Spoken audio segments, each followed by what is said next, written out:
Hello, everybody. Welcome to another Late Night Midwestern Marks live stream. We're going to be talking about the viral videos of the week here today. Cornel West going on Jimmy Dore, which has dominated most of the leftist Twitter discourse over the past few weeks.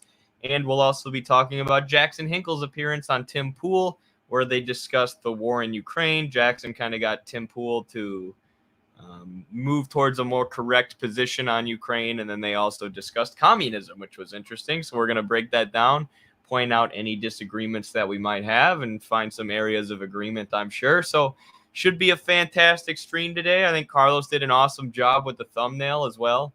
So I'm excited to get right into it after our intro.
Alrighty, I'm ready to stream today. I've spent most of my day today reading. Right now, working my way through, almost done with Noam Chomsky and Vijay Prashad's new book, The Withdrawal. Should have a review out for you guys soon.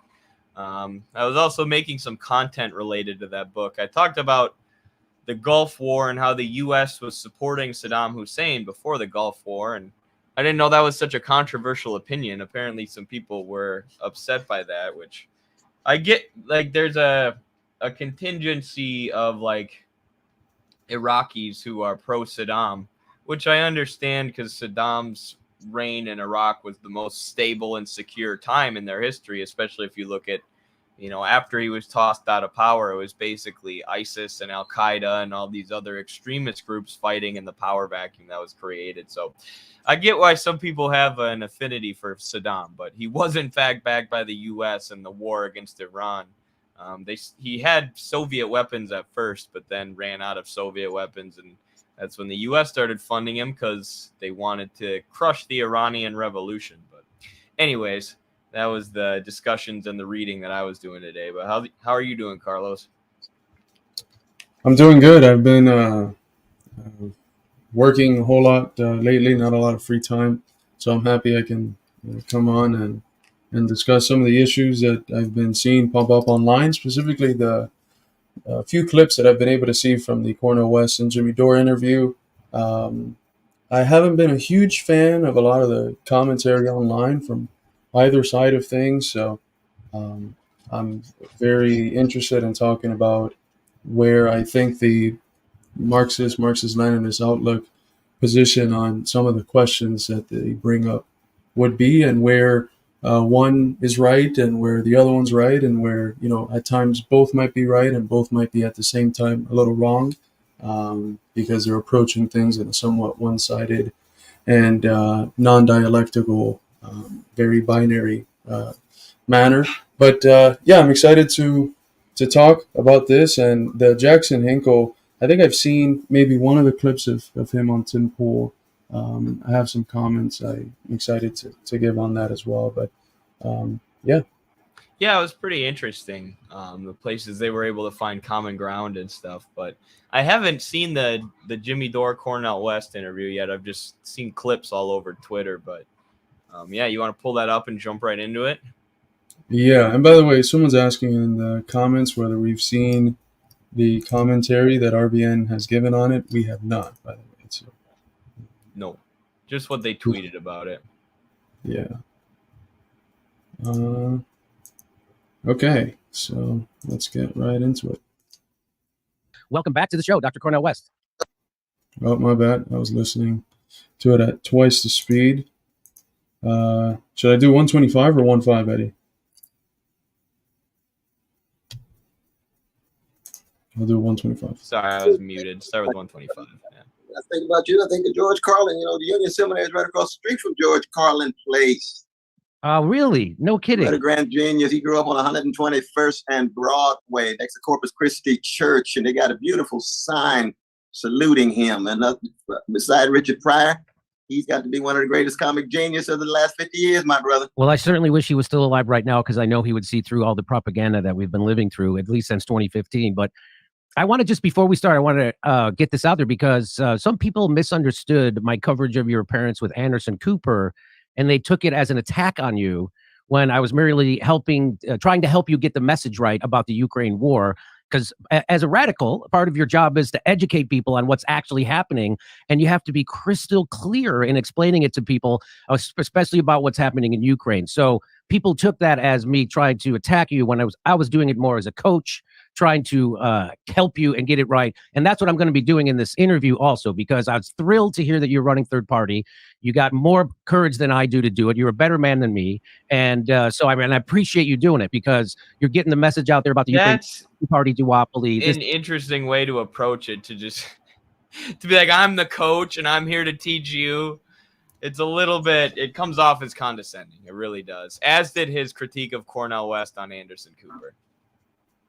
I didn't see the critique that he gave of Cornel West on Anderson Cooper, but that's the first thing that stuck out to me. And there are some overtones there besides the condescension that's that I could see, like folks being mad at and seeing perhaps some racial overtones there. I'm not saying that there are, but it comes off extremely condescending and like, for Jimmy Dore, one of the things that I've kind of appreciated or used to appreciate about Jimmy Dore was how humble he was. He was always the guy that said, I'm a pothead, dumb comedian, but I'm getting this right. Everyone else should be. So that kind of symbolizes, at least for me, a change in tone. He's usually someone that's very humble in how he approaches issues and commentary. And he's always kind of like bringing himself down in the process of that. And for him to just like talk to Cornel West kind of like he's a school kid and he's like this older, wiser coach, it comes off as wrong. And I'm sure that our view on the issue in Ukraine is closer to Jimmy's.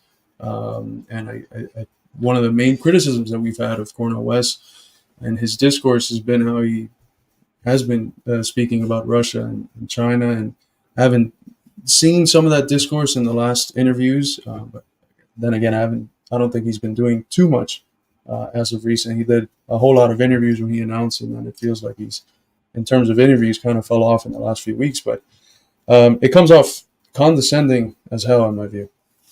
Yeah, this person says Midwest Mark seems very Dem light with that first critique. I mean, first of all, the Democrats are attacking Cornel West with everything they have right now, so I don't know how defending Cornel West is Dem light, but it's just like interpersonal relationships. Like if I was talking to another wrestler who hadn't been involved with the sport of wrestling as long as I had, if I had been involved for many years longer than they have, and these two have both been involved in the struggle forever, but Cornel West definitely longer than Jimmy Dore.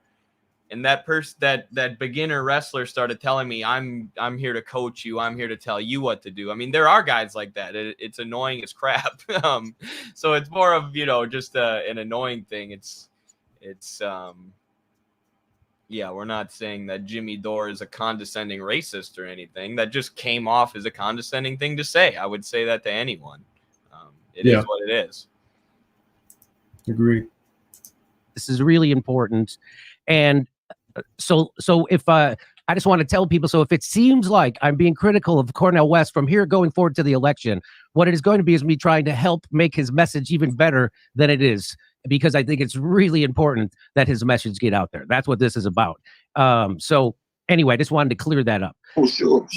I think the important thing always is, brother, that, you know, we the anthem of Black folk is lift. And someone said here, Jimmy said he respected Wes, that his critique is fierce because he cares. And I think that's probably true. Like, we're not doubting that. We're just saying, like, even just from a tactical standpoint, if you know he's got a disagreement with you, you should approach the helping of him cross that bridge and that disagreement in a different fashion, not just approaching it as like, I'm the coach and I'm gonna, I'm the guy that can help you. But yeah. Lift every voice, not lift every echo. You got a voice. I've got a voice. Our voices overlap. Our voices can have tension. Our voices can conflict. We can learn from one another. We proceed. We've got a similar critique of predatory capitalist society. We've got similar critique of a whole host of issues, and certain things we disagree with. Well, that's understandable too. I'm learning from you. You learning from me. But it's the respect more than anything else that's crucial here. And I think I appreciate you starting off with that kind of a reflection, my brother. Very much so. So now people make a big deal out of the fact that you endorsed Joe Biden in 2020. And now you're running against him. And the reason what was the reason you endorsed him in 2020, and what has changed since? Yeah, one, I was thoroughly convinced that we needed an anti-fascist coalition, and that included the kind of milquetoast warmongering neoliberals like Biden. And now it's fairly clear Biden had 4 years. He had 4 years to steal the thunder from any kind of Trump challenge. 4 years to try to speak to the needs of poor and working people. 4 years to try to cut back on the military adventurism. That's been characteristic of his whole career. And it's clear to me now that if the only opposition to the escalating neo-fascism in the country is going to be Biden, or Biden-like, then the fascism is coming anyway. We're going to have alternative vision, alternative institutions, alternative infrastructures that has an alternative passion. And so if all we can do is produce democratic administrations that are caretakers, postponers of the Trump or Trump-like candidates, then the fascism is coming anyway. The only way you really get at the roots of fascism is to break from the corporate duopoly, to show how the two-party system is an impediment for the unleashing not only of American democracy, but also trying to dismantle the empire in terms of the 800 military units around the world and the military budget taking 57 cents for every dollar. And so in that sense, there's been a shift. There's no doubt about that. And I keep in mind, you know, I supported Ralph Nader and Jill Stein. And in between, I had early supported Bill Bradley, and I had supported John Kerry as a kind of anti-right-wing coalition too. So that my jazz-like activity certainly can be characterized at times with a certain kind of inconsistency, but it's the timing of it. Each moment has its own context. So now our friend Nick Cruz says that many climate activists have no idea how much they destroyed all their credibility by endorsing and supporting Joe Biden, the Nord Stream pipeline bomber, and the largest eco-terrorist in modern human history, for president. Why should anyone take climate or environmental issues seriously when you obviously do not? Now, what do you say back to that kind of critique that by endorsing him, you lose your credibility? Well, it becomes, I mean, I think, you know, I've been on my dear brother's show a number of times, and I think there's always a certain force in the argument of trying to be consistently third party across the board, having no relation whatsoever to the bourgeois politicians. I think there's force to that. But I think the credibility that one has really is holistic. It's wholesale rather than just retail. And the credibility that you have in regard to being consistently against war, consistently against capital, consistently against white supremacy, even if it has different kind of stances from one election to the next. That would be one of the ways in which I would try to respond to that. That would be the beginning of a response to that. Okay. Here's another tweet from Nick. He says the same professional managerial class gaslighters want us to take it easy on Bernie. They use civility politics as a weapon so they can comfortably sell out. The working class must reject this and start holding these people accountable for selling us out. So Bernie has sold us out, and I don't need you to call him a sellout or anything. That's fine. But I do want to see, this is your response, because Bernie was asked about your campaign, and he said it shouldn't happen, and he's against it, and he's endorsing Biden, and of course that is just garbage. And so this is how you responded. And you know, even in love, people have deep disagreements about these things. But I think again, he's fearful of the neo-fascism of Trump.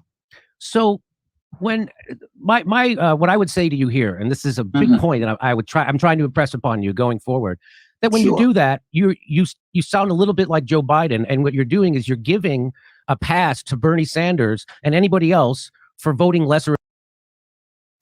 And I do kind of agree with the substance of his critique. I had a criticism of the form, that he brought up his critique in calling, himself the coach and Cornel the student. I just don't think that's accurate. But I agree.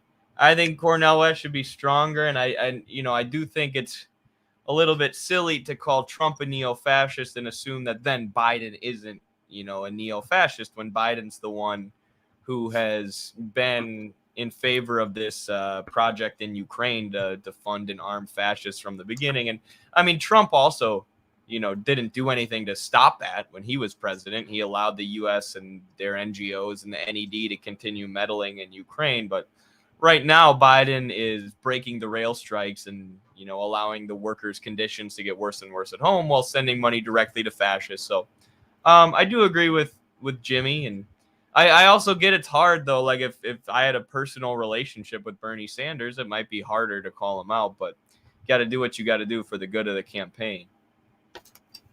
Yeah, and I mean, I don't think Jimmy's trying to get him to call him out in that form.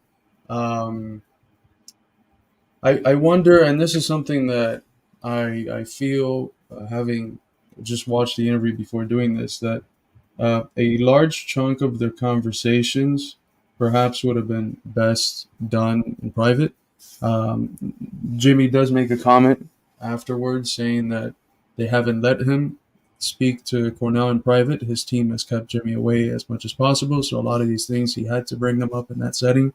There's a lot of stuff that could be going on that, we don't have the facts in order to pass as concrete, comprehensive a judgment as possible. But when it comes to this, I'm sorry, but I think Jimmy is correct in this area in terms of substance. If one party is a neo-fascist party, or one candidate is a neo-fascist candidate, and the other one isn't, if you're an anti-fascist, you're kind of forced to go with the non-fascist candidacy. That's why the logic of the lesser of two evils-ism, if it's premised by the assumption that one part is fascist and the other one isn't, it's a valid logic. It follows. But what you have to check is, are those premises justified? Are those premises true? Is it true that one, Trump is fascist and bringing forth a fascist threat? And two, if he is or isn't, can a similar thing be said about the Democrats, the Democrats, right? What standard are we judging fascism through? If you ask a whole host of intellectuals on the left what they think of when they think of fascism, a lot of them are perhaps going to go to the authoritarian personality and, the Adorno, Horkheimer, Frankfurt School, fake left bullshit that sees, anything that's slightly related to discipline or any of that stuff as authoritarian.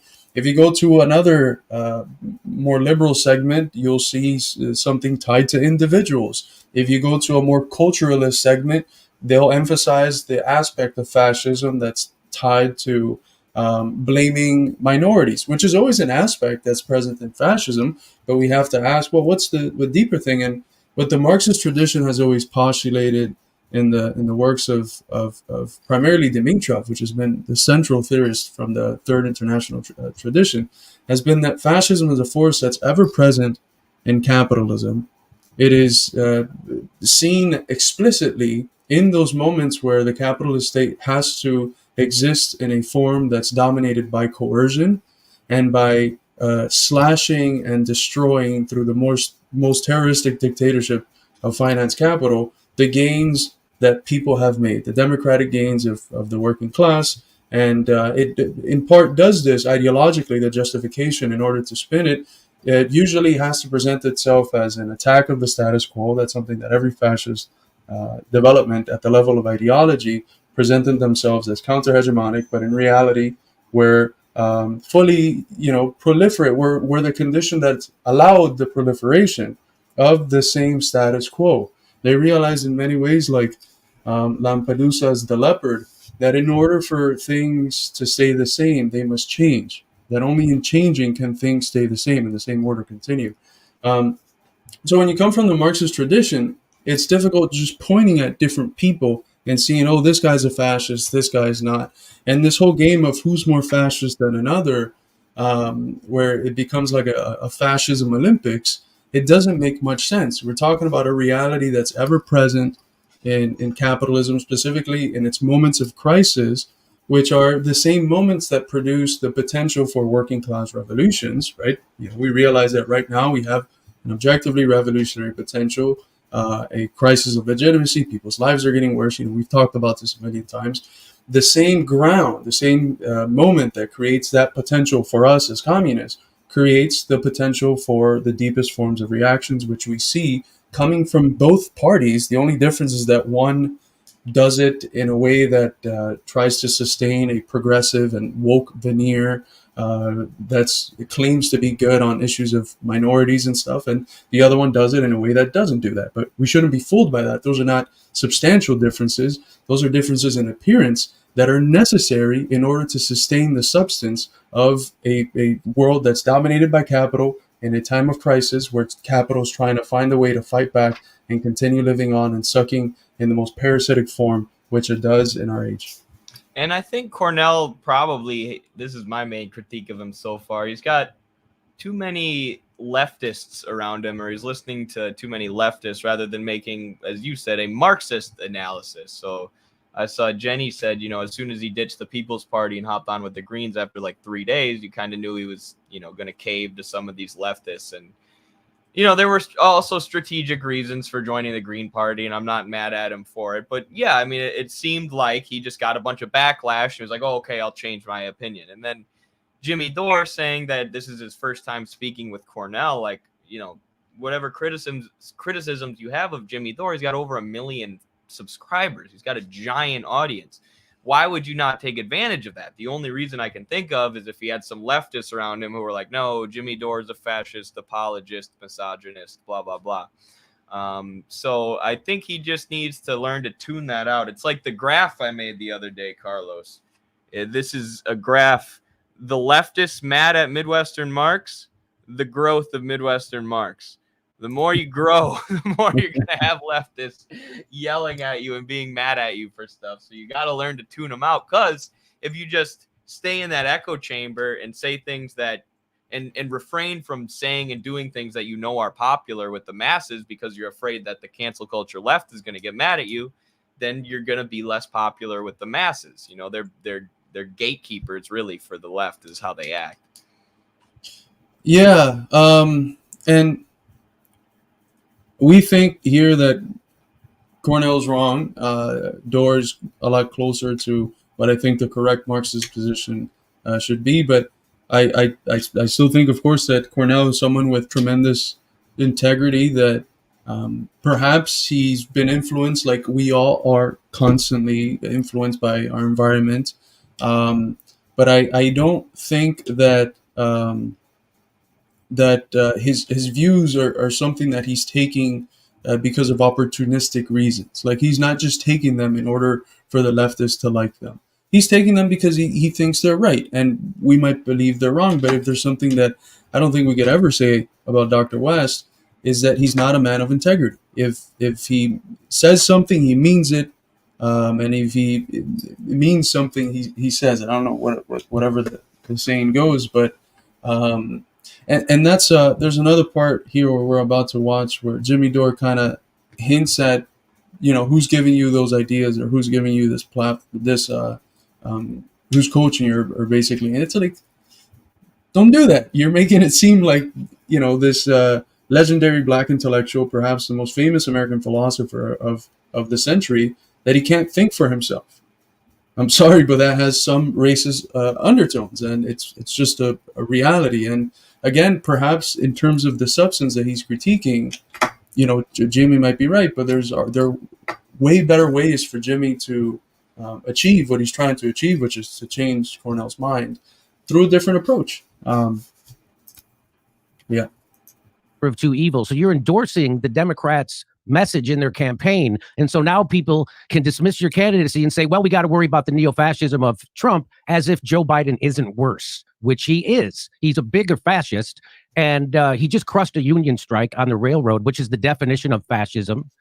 He's now trying to saber rattle with two nuclear powers, nuclear war, nothing more important than that. And what he's doing in Ukraine, you know exactly what he's doing, right? So he's the worst warmonger in the world. 300,000 Ukrainians have already been slaughtered in this proxy war that was provoked by NATO, which you know. So when do you think that when you say that about, when you call Donald Trump a neo-fascist and you don't say that about Joe Biden, what do you say when I tell you that you're undercutting your own campaign and you are propping up the Democratic message, which is that they are the lesser of two evil and you have to vote for Joe Biden so we don't have fascism? By the way, we already have fascism. As we all know, the fascism is the joining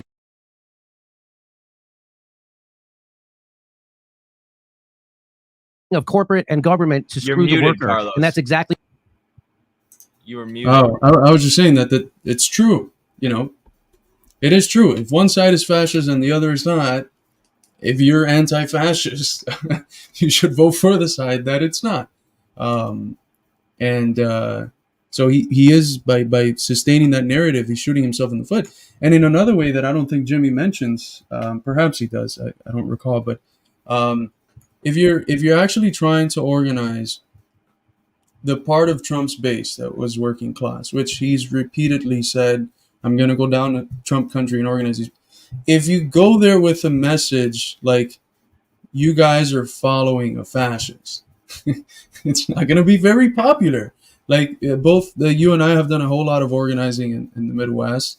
The way we've brought Trump workers into our positions has not been by telling them the guy you're following, the guy who your ideas are aligned with, is a fascist. Because what's implied in that is that they, in terms of their ideas, are aligned with fascism ideologically, and no one wants that. So it's a non-starter when it comes to conversations with this base of people that Cornel West says he wants to interact with, and I think he does genuinely. So at the level of organizing, I don't think that's a very smart strategy either. Pan American says any host of the Dore show, or any guest, I think he meant, on the Dore show should expect zero softball questions. Dore is all hardball. Agreed, but part of my issue too is he had RFK on, and RFK was saying some straight up Zionist nonsense, and Jimmy barely pressed him on it. Which was disappointing, and I think Jimmy even apologized to his audience for that. So again, we like Jimmy Dore. We think he's right about a lot of stuff. We think, even I know he's crass. He's a comedian, and that's what people love about him. He's sort of like a leftist version of Trump. We like him, but nobody's beyond critique. Same goes for Cornel. And this is a good point here from Battle Kozak. It's one that Glenn Ford from the Black Agenda Report used to make, which is that the Democrats are not the lesser evil.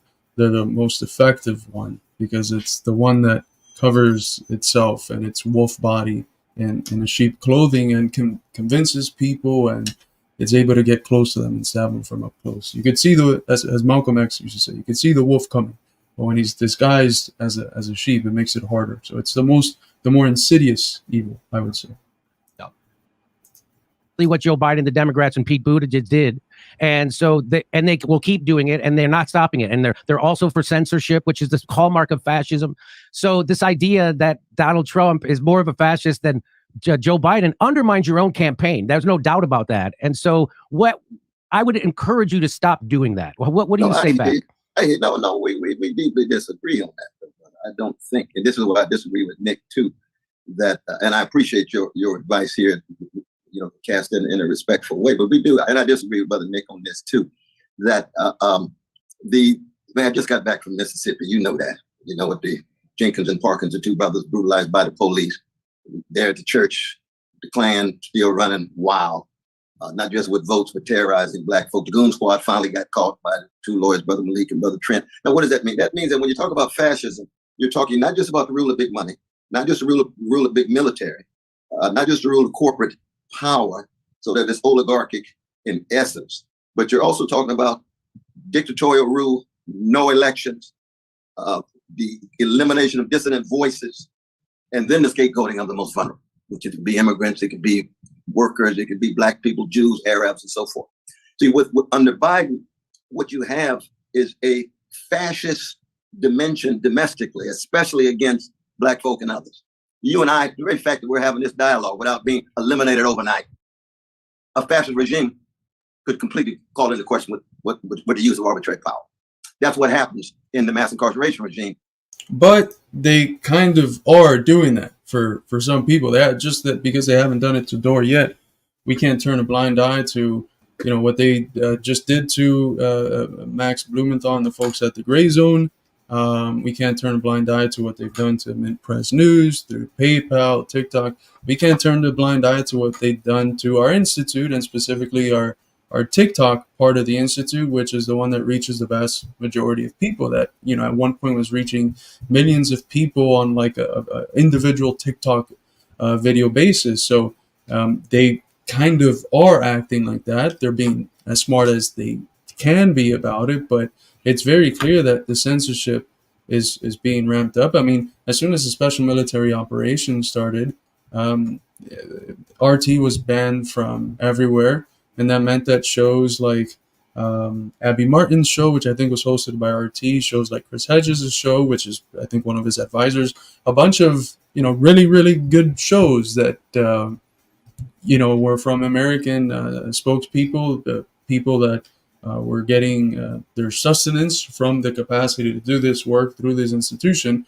All of those were banned from one day to another for a conflict that, at least formally, we claim to not be involved. We know that's complete bullshit. But so even that example is not very good, because there's a ton of other counter examples where they have been acting like that. I mean, the TikTok thing was quite ridiculous. Like 7 accounts taken down, and it happened immediately as the U.S. government forced ByteDance to hand over management of TikTok to a U.S. company, where then a bunch of national security agents and NATO operatives began managing TikTok's content and systematically deleted 300,000 accounts who were, socialists or criticizing NATO's role in the war in Ukraine. And now on TikTok, the biggest accounts are either liberal imperialists like Philip DeFranco. And you also have these accounts with like double lightning bolts in their bios getting thousands of views, and they don't get taken down. These explicitly fascist accounts, because when you take away people like us and the audience of people like us who are combating fascism with the antithesis of capitalism and fascism, which is socialism and communism, you allow fascism to grow and fester instead. So, there is a mass censorship regime going on under Biden, and it's only going to continue. They're looking to make it more and more stringent as time goes on. So, vis-a-vis poor Black people and others, right? So that is the fascist dimension. Similarly, so in terms of militarism abroad, so that there's fascist elements, my brother, there's fascist dimensions. But with Trump, when you have calling into question transfer of power and so forth, that is not the same thing. And so that doesn't undermine my campaign at all. The campaign's about truth. 100% undermines your campaign. 100%. You're shooting yourself right in the... Sorry. No, you're good. That's fine.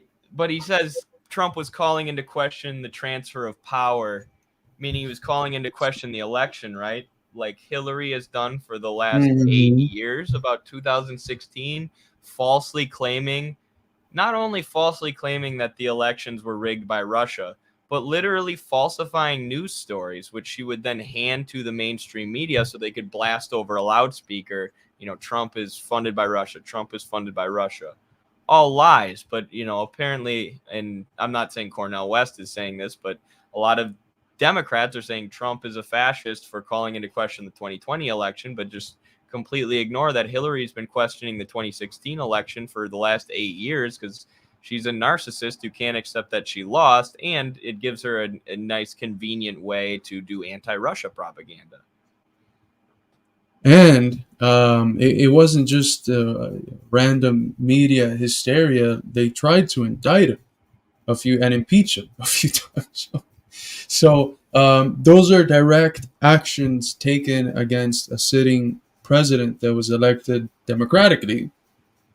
You can question why did people vote, but you can do whatever you want, but elected democratically, who you tried to removed from office through lawfare, on the basis of the fact that you just didn't want him there for, he's not a good face to put on the front cover of Empire.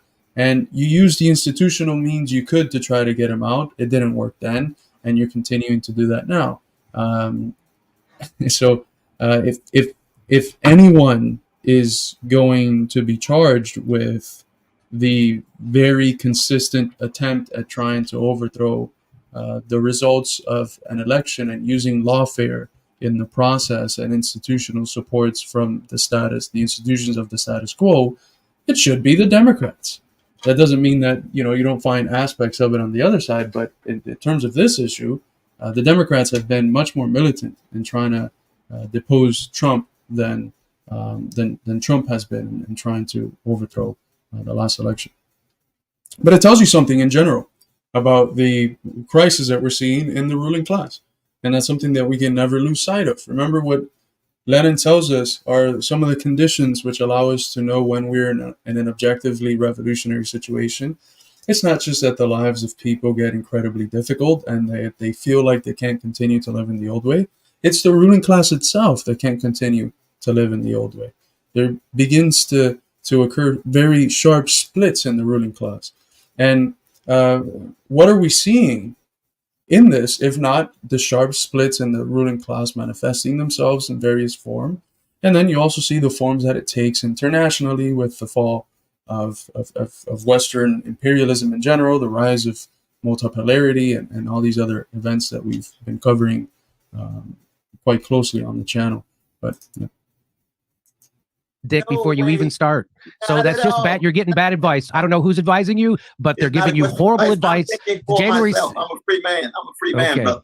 So January. But I want to hear your argument. As to how Biden is more fascist than Trump. Trump just lay it out right quick. Well, I'll tell you right now. The reason why the deep state Russiagated Trump was because he wouldn't bomb enough to calm them down. So he wouldn't do enough bombing. The reason they impeached him because he wouldn't ship arms to Nazis in Ukraine. And he was against. He kind of did. And he also created the conditions for much more to be shipped out. But he was inconsistently imperialist. So he wasn't consistent enough with his imperialism. He somewhat normalized relations with the DPRK. The relations with Russia were a lot better than what they are now. But then you turn around and you look at him murdering Qasem Soleimani and basically putting us at the edge of World War III with Iran. You look at what he did in intensifying the sanctions regime against Venezuela, and now boasting that when he was still in power, they almost had Venezuela. They would have had all that oil, and now that Venezuela is stabilizing itself again. He brought back, after this short period of the Obama-Cuban thaw, he brought all the sanctions back and put Cuba back on the list of a state sponsor of terror. So there's a whole lot of things where he was extremely imperialist, in some ways a little bit more than going further than what Obama was doing. And there's other areas where he wasn't going enough in areas that are very strategic to the interest, to the most principal interest of empire right now, specifically the issue of Ukraine. No comment? Okay. So that's so just are you defending Trump as somehow being a person who is? Oh, by the way, yeah, Biden did continue all the policies, both against Venezuela, against Iran, against Cuba, against virtually everyone, and that's been conjoined with a ramping up of those policies and against other parts of the world, and putting us on the precipice of a nuclear Armageddon, both in Russia and now as the tide turns to the war with China, eventually we'll be in the same, perhaps more dangerous position with China. So, I don't understand your argument at this point, though, man. What are we talking about? Okay, so there's. I want to understand what the content of your argument is, because one can, in fact, bring critique to bear on the system as a whole with the two corporate wings. But somehow, what do you say to trans, and gays, and lesbian brothers and sisters in terms of their rights? So that's again, Joe Biden is responsible for the mass incarceration, not Donald Trump. Who is more responsible for black and brown people being locked up and America being the largest penal colony in the world? Is it Donald Trump or would it be Joe Biden? By the way, this conversation is a loser for your campaign. Well, sitting here trying to make the argument. It could be a loser for you too, though. Trying to make the argument. You trying to make the case that somehow the Democrats are more fascist than the Republicans. The fascism cuts across the board. But that's not how you say it, though. You say it's only Donald Trump. I think that's what they're both trying to say, because that's what Jimmy Dore came out saying. Like, this is, if you're going to talk about fascism, you should talk about how it cuts across the board, and it's a general phenomenon of capitalism in moments like the ones that we're existing in. That's not how Dr. West is phrasing it when he's doing interviews. He calls Trump a neo-fascist. He calls Biden a milquetoast liberal. I don't know what's so milquetoast about a guy sending $150 billion to Nazis. A guy that's having, Nazis running around in Orlando, Florida, saying that they prefer Biden because he sends money to Ukraine. And amongst those Nazi goons, of course, he had that lizard-looking guy that was all tatted that has gone and fought in Ukraine with the Nazis. So, Yeah, and I agree that it's, and if he wants to make the argument that fascism cuts across the board, I'm going to call them both fascists or neither because they're equally fascistic. Like, I think that's the way to go. But I do agree with Jimmy that it's not a winning message for Cornel's campaign to sit here and make the argument that the Democrats are less fascistic than Trump. I just don't think the majority of Americans are going to agree with that, nor do I think it's necessarily true.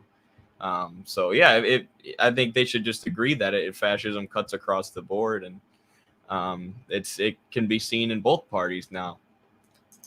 What's up, David? Thank you so much for the $5 super chat. Appreciate you, brother. Good evening. Getting the ball rolling with the super chats, baby. Woo! Just like he was our first Patreon, so very symbolic. Thank you so much, David. He's always getting stuff started for us. All righty. You don't say it cuts across the board. You call Joe Biden milquetoast, and you call Donald Trump a fascist. So you're not saying Joe Biden is a fascist, really? I said there's fascist dimensions to the Biden project. You're absolutely right. It's like you're campaigning for Joe Biden almost when you're doing this. That's what it sounds like. Ridiculous. That's ridiculous. But that's what I'm not saying you are doing that. I'm saying that's what it sounds like. What it sounds like. That is ridiculous. That's not true. It never. I mean, like, he's running a third-party candidacy and getting attacked by the entirety of the Democratic Party, for doing so, in the entire liberal media. He doesn't sound like he's campaigning for Joe Biden. I mean, yeah, I don't agree with that. I know he's heated right now, but thanks. Right, and listen, thank you so much, Sebastian. And this is the part where I was like, I think these discussions are good, but if Jimmy's interest is in helping Cornel West as like the only major third-party campaign out there that has some potential of breaking through the duopoly, has been polling at 4%. So it has the potential of breaking through that 5% mark and getting federal funding. And then who knows, if it gets to 15, it can go on stage. So if he's got so much potential, if there's so much ideological proximity, why take the one event that you have to give him a platform to have the people that follow you, which are from in terms of ideology, from a broad background, why take that one event to make him look as bad as possible? Hammering out the issues that Cornel's not, I think, at least in my view, the best on. Why not? I don't know. We always do this thing when we interview someone, or sometimes we do, where we have the conversation that's on air and then we have a short conversation afterwards. I feel like maybe that could have been a better approach. If there's no opportunities for that, send them. I don't see what's won here. What is won when two people who agree on the vast majority of things, who would like to see our class struggle move in the same direction, and who are in the same fight, what's won when they just battle against each other on the most popular leftist show that exists on the internet? I don't see what's won. It just feels like what's going to come out of this is more and more and more splits in an already very fractured left. And I'm sorry, whenever I see these artificial and unnecessary splits going on, there's always a blinker that goes into my head. Either what's going on is some Fed shit, or is people who are acting in a way that benefits the State Department without realizing that that's what they're doing. Because I don't see the role of these. How many people from Jimmy's audience now who would have maybe voted Cornel if he would have highlighted the positive parts are not going to do that? And I agree, we have to critique his negative parts. But this sort of interaction, I just think it would have been better done in private. Or if you're going to have that conversation, have it in a more cordial manner that doesn't antagonize the one person who I think has the best shot at advancing the class struggle forward in our historical moment.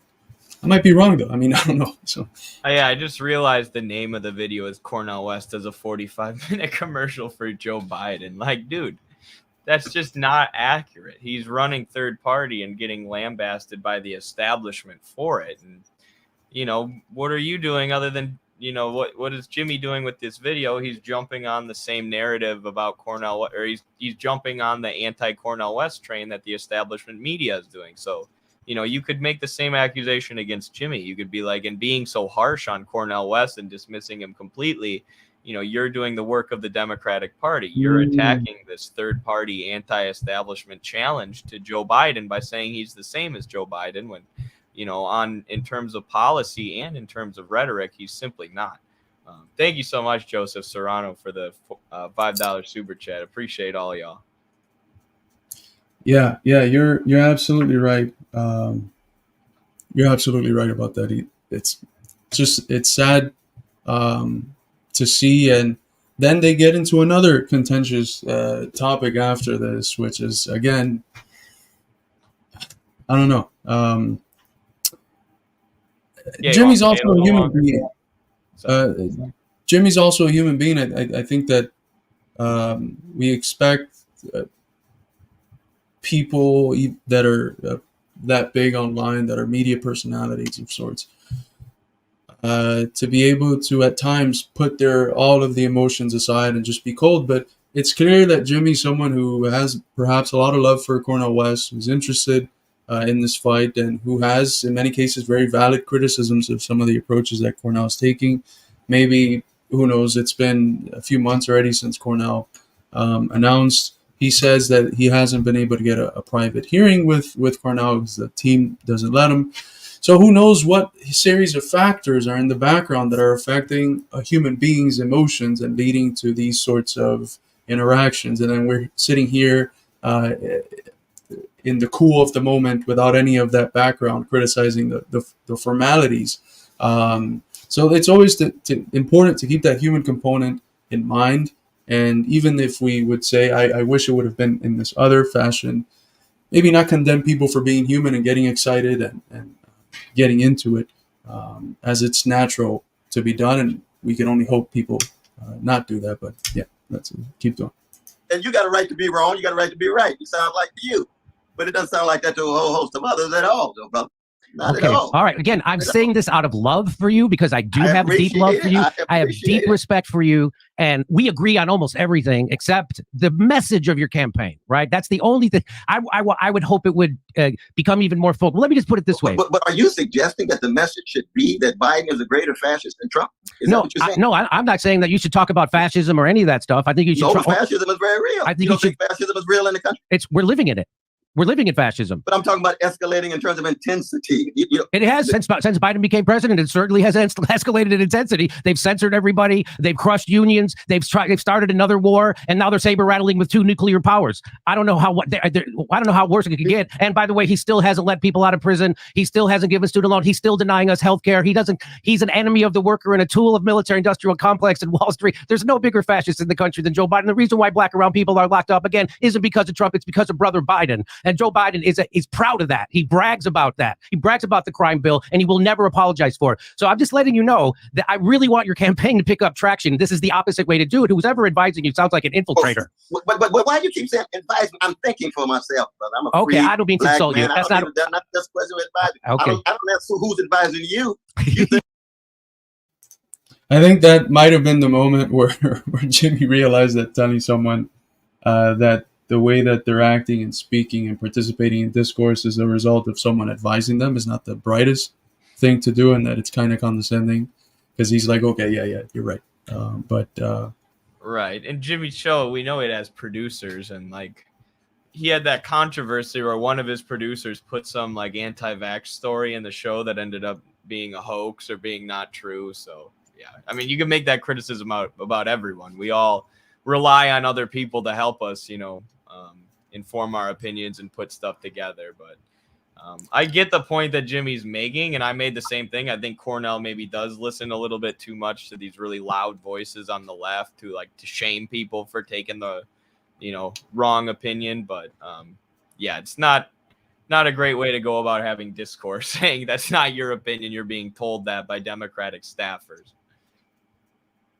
Right, and it's I know Jenny here mentions that it wasn't racist or insulting when it happened with Bernie, but it's a whole different party. It's a whole different dynamic. Like that's how the Democratic Party runs. They got a bunch of staffers that, and you saw that difference from like a 2016 Bernie to a 2020 Bernie when a lot of the more woke Democratic advisors got into the campaign, and that's a fair criticism. But I don't know if it is here with the Green Party and Cornel. Maybe it is, and maybe I'm not as informed as to the inner workings of the Green Party. But I'm just saying, as a neutral observer, which I'm not, but I imagine someone as a neutral observer, that wouldn't be the sort of thing that sounds very good. It always sounds condescending, and it kind of makes you. It could, in some people's heads, make you sound like a dick, and I don't think that's what Jimmy Dore is trying to do.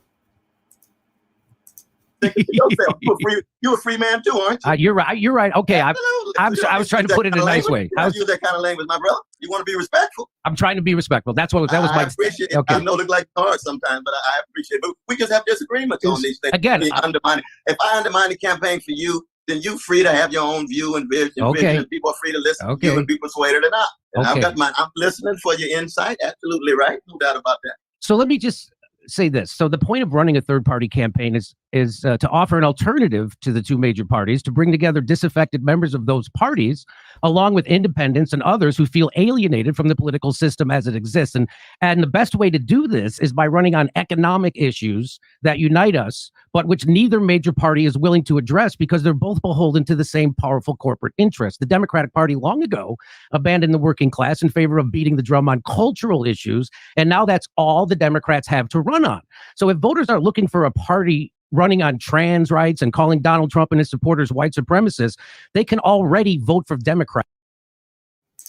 There's also a really good video of Cornel West giving a lecture where he says, and he uses it in the sense that it used to be used, and in some sectors it's still used like that, where woke just means like, where woke just means like awakened, enlightened to like social injustices or something.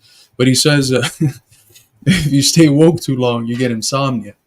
And it was a really good criticism of how, some people take it to extremes that are very destructive of any potential movement, even in those areas where they're doing work in their heads for. So let's see what he says. But do you have any comments before I play it, Eddie? No, you can go ahead. The role of a third party is to focus not on the identity politics that divide us, but on core economic issues that unite us along class lines, like Christian Smalls did at Staten Island. Do you think he led with LGBTQ trans rights and white supremacy, or do you think he organized along class lines? That's what we have to do. You have to organize, meet people where they are. So what is your plan to organize along class lines, or are you going to keep talking about white supremacy and all those identity politics, which are there, not from the ground up, from the top down, to make sure we stay divided? What is your plan to organize along class lines? Can I comment on this before he goes? Because this is one of the things where this part was clipped on the internet. Everyone and their mother's giving their opinion on it. And I haven't been very satisfied with a lot of the ones that I've seen. And in part, it's because everyone has been a little bit right, but one-sided in their analysis, in my view. And the thing is that it's the struggle against racism the struggle against the chattel slavery that black proletarians in the American South faced, and then the struggle against lynching after that, the lynching regime that really just takes off after the counter-revolution of 1876 and just terrorizes black people and white people that align with the struggle of the Black Freedom Movement. The struggle after that against Jim Crow and the culmination of that in the Third American Revolution, what's called the Civil Rights Movement. It's a civil rights revolution. It's a political revolution that radically transforms the country, removes the sort of apartheid state that we were in, and brings to full de jure citizenship a whole underclass of people, and in the process creates the conditions for the change in social consciousness that we've seen in the American people since. All of those things were not identity struggles. They were not simply race struggles. They were class struggles. They were struggles of working people against capital and against the poison of racism that capitalism uses in order to divide workers. Marx called this in his work on the Irish question, thinking specifically of the British workers and the Irish workers that had there was hostilities there, a lot of racism against the Irish. They were called in some places the N-words of Europe, the white N-words of Europe.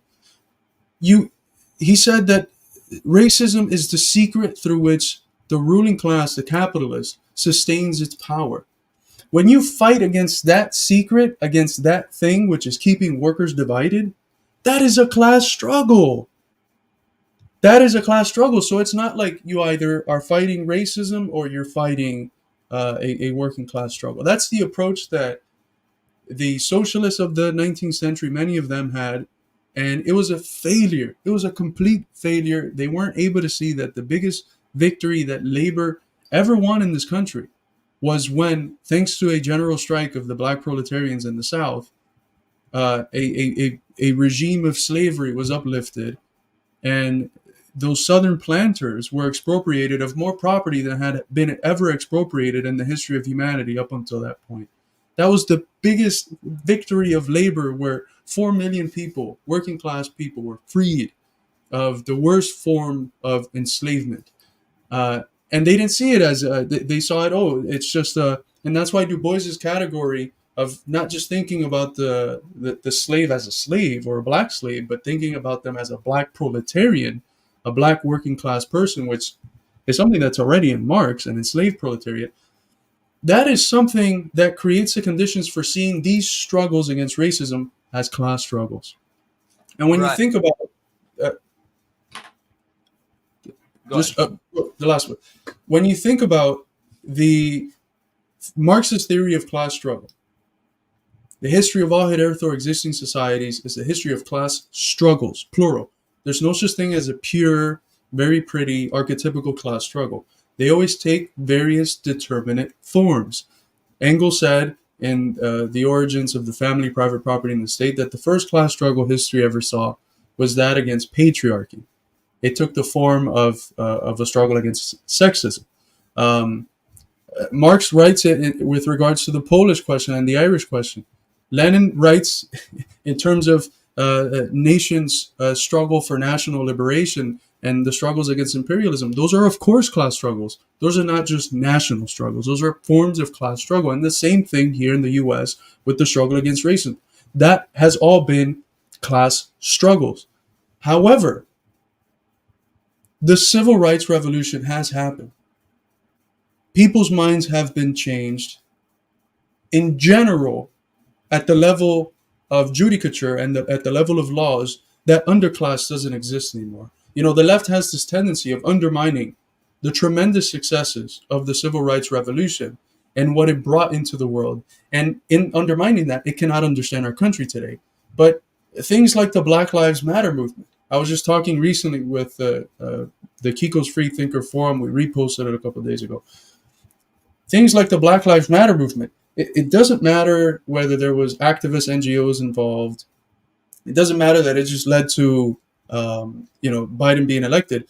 What's important and revolutionary in that is that 25 million Americans, a lot of them white, went into the streets to protest a state that they felt had killed one of them, not just a random black guy. It killed one of them. And that's a process of a people becoming a people. That change in social consciousness is a result of the civil rights revolution and couldn't have happened. I mean, they fucking killed King, and you didn't get the 25 million people in the streets that you got with the Black Lives Matter movement. So it is true that conditions have changed. Conditions have changed. And today, the ruling class primarily uses wokeism to divide working people and get essentially some of the same results that it got back in the day. And it is true that today the conditions are more fertile than ever for a united working class struggle and for focusing on direct economic issues. Because in no part of the country, if you go to a white worker, it doesn't matter how many stereotypes they have about black people, will they ever say, I'm not going to organize with my coworker who's black because they are black. You will not get that in any part of the country, even the most racist parts, even in the parts that still have some lingering white supremacism. You won't get that. So it's a different time, but this is where both sides have been wrong. Yes, the struggle against racism is a class struggle, but the conditions have changed because of those class struggles which have been victorious. Today, we have the best conditions we've ever had for fighting together as one people, and only in that fight is that lingering racism going to be overcome. In the same way that Du Bois said, the most advancements that we've had in overcoming racism have come thanks to the CIO, which was the basically communist formed union. It's been through struggling together that we've overcome racism, not just by looking at poor white people who oppressed black people have their lot with and saying, no, we condemn you, we cancel you, or whatever. So it's in the process of struggle that these lingering poisons of racism are going to be overcome. And I'm sorry for the rant, but I'm trying to be as comprehensive and concise at the same time as I can. But everyone that has been commenting on this has just been extremely one-sided. And, I may look back at this in a few years and think this is wrong, but this is, to my understanding, how the Marxist position in the U.S. rooted specifically in the analysis of Du Bois and some of the most prominent Marxists, Henry Winston. This is how the Marxist position would see this issue and criticize all of these different interpretations that we're seeing online. Right. I don't think it's falling away from class struggle and moving towards identity politics just to bring up white supremacy or lingering effects of white supremacy historically, because it depends on how you go about combating that. Right? Do you talk about white supremacy so that you can maintain capitalism and just, slap a few BLM stickers on the planes that are going overseas to bomb black people and, call it a day and say that we've combated white supremacy now? We've all posted black squares on our Instagram, or are you going to the workplaces and organizing white, black, brown workers of every color, bringing them together to struggle against the ruling class? And then, as you said, also in the modern day, you have to call out the other side of the coin, wokeism, which is just an effort to divide working people based on race or based on sexual orientation or based on whatever. So, yeah, and maybe Cornel West does talk a little bit too much about identity politics from a strategic perspective, but ultimately we know that his position is organizing people based on class, but he calls out issues that are pertinent to Black Americans or Mexican Americans or immigrants. And there's nothing wrong with that. As Carlos said, that can take the form of class struggle, the struggle against that, institutional racism that exists. One world, one struggle. Hell yeah. Thank you so much for the Canadian super chat. Appreciate you, comrade. And just real quick, because Jimmy hawks back at Chris Smalls, which if there is at all a vanguard forming within our working class, it's one that's being led by him. But do you think that his efforts organizing Staten Island, which is also called Trump Island, where the supposed most racist parts of the country are, do you think in that effort, where he had to unite with people and organize along the things that united them as people working within a specific shop floor with the same common ills and with the same enemy, do you think that the people that he organized that might have had some stereotypical negative views about Black people, Do you think that in the process of fighting with Chris Smalls, those views didn't at least begin to be questioned or begin to change? That's the thing, and it's a paradox. That's the paradox. That's why being able to see contradictions in things is so important, because at the same thing, racism, that prevents and fetters the class struggle, doesn't prevent, fetters the class struggle, can only be overcome through the class struggle. That's the paradox at play. That thing which limits the class struggle can simultaneously only be overcome through the class struggle, not through condemning, poor white people with prejudiced views. And I think that's something that, again, Chris Smalls is taking the lead on. Absolutely. Fine Art Revolution, thank you so much for the $10 super chat. Well said, Carlos. Things are getting fluid, which gets strange and complicated, but also exciting. I just made a Cornel West design, so good timing on this video. Yeah, that looks awesome. Here's Fine Art Revolution's Cornel West design. I'll put the link in the chat if you guys want to go follow their Instagram or check out their design. This looks pretty sick. So we need more of that revolutionary art. Thanks, comrade. And hit us up. We have an upcoming journal, and we always have art within the journal. So if you're interested in collaborating and having some of your artwork showcased in our journal, please do let us know. Let's keep it rolling. So Jimmy asked the questions, and now it's Cornel West reacting to Jimmy's question concerning the focusing on class and not white supremacy. Well, I appreciate again the clarity and candor of what you have to say. We have profound disagreements, brother. When I organize around white supremacy, I'm not making some utilitarian calculation. I'm speaking as a black man who comes out of a tradition that's been terrorized and traumatized by white elites. And that does not in any way mean it takes me away from class issues. Class issues are crucial. Class issues are fundamental. I'm sorry to pause it so quick, but white elites. He's not condemning poor and working class white people like the people that use wokeism to divide working people do. They want to blame it on poor white people. They want working class black people to see their neighbors as their enemies at a time when it's clearer than ever that they're in the same struggle together. So again, you cannot compare Cornel's discourse to the one you get from like departments that focus on like race philosophy or something in the academy.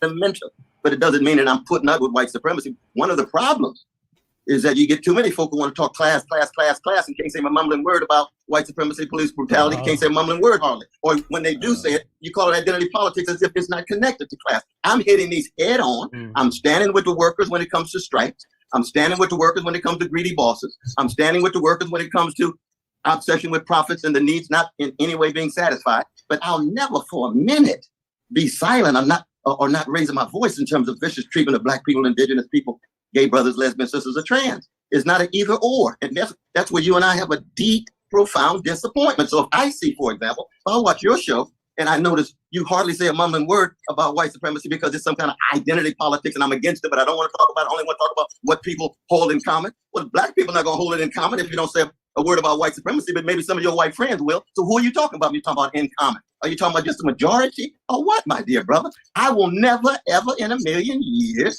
not talk about vicious legacies of white supremacy, male supremacy, homophobia, transphobia, and others. But class will always be very much at the center. What brings you and I together is what?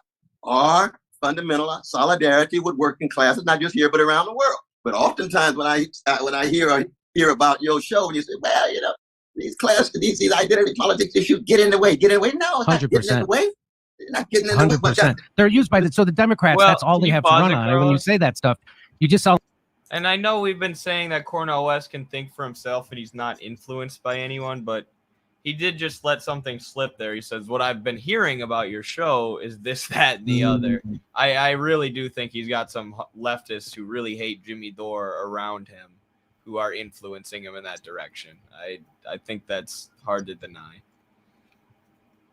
And I think they probably convinced him to leave the People's Party, which Jimmy is connected to, which, as Marxist Saw pointed out earlier, is probably the real source of tension. And the real reason Jimmy Dore is much tougher on Cornel West than he was on RFK. because he feels like Cornel West abandoned the People's Party because of the reaction that he got from the left. Which was an extremely, I mean, in some ways tactical because of ballot access, but he was one of the founders of the People's Party along with Jimmy. So it's like you found a party and then you go and you run through another one. That's just a little weird, but let's keep it rolling.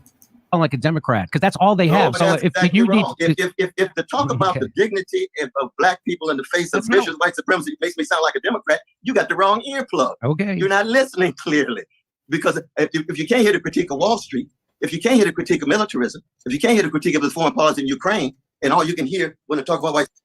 My question is, and this gets to what he previously was getting at, is who? Like who specifically, like what examples of people who are genuinely committed to the class struggle, to socialism, what examples are there of them saying to like the police killing of a black person, this doesn't matter or something like that? Like it kind of sounds a little bit like the academics accusation of people who want to have a class analysis. That's just de facto by doing that class reductionism, right? And it kind of opens the way to what Parenti called ABC theory, anything but class theory. That's not what Cornel West is doing. Of course, he's centering class, and in that way, he's way ahead of all of these people. But my question is, where are these folks who say they are with the class struggle, but then ignore when there's class struggles waged against poor black people or minorities? That's what I don't know. It seems like even the critique there, like when they ignored it, it's not that they ignore these other issues, but they ignore how these other issues are class issues. So they're not consistent enough in their class analysis.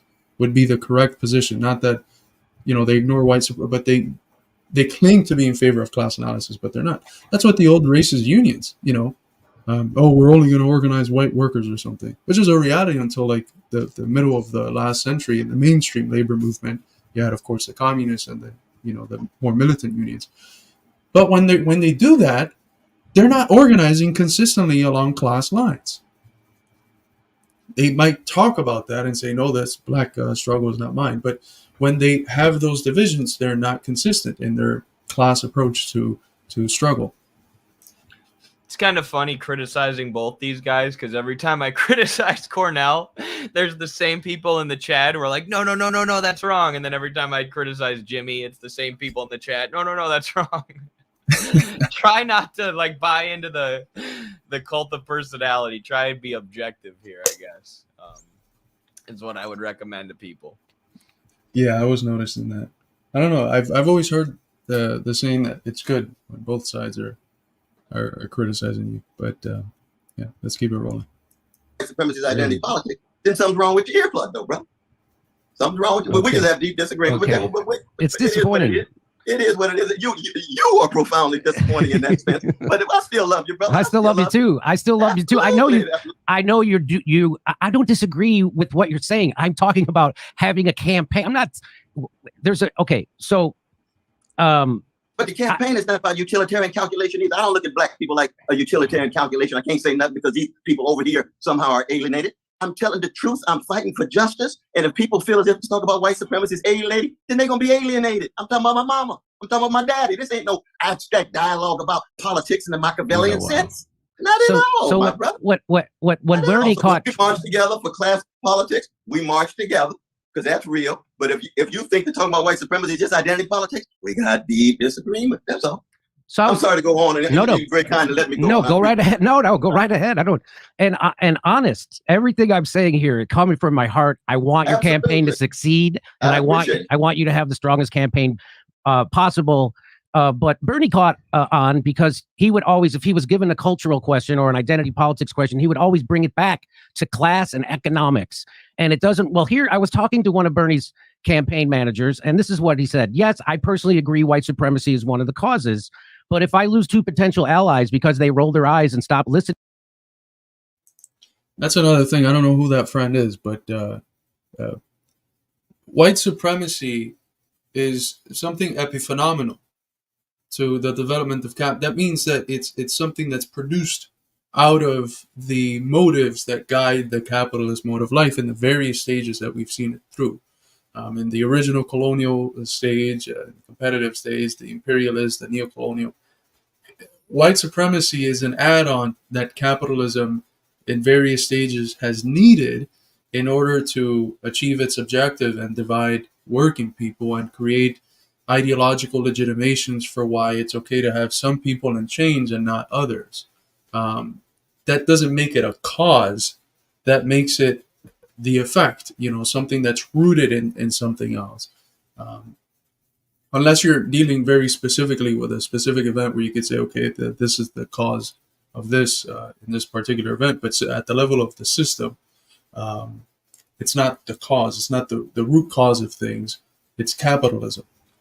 Which is why I like Jimmy's advice of if they throw culture war stuff at you, just tie it back to the class struggle every time. I think that's a good point.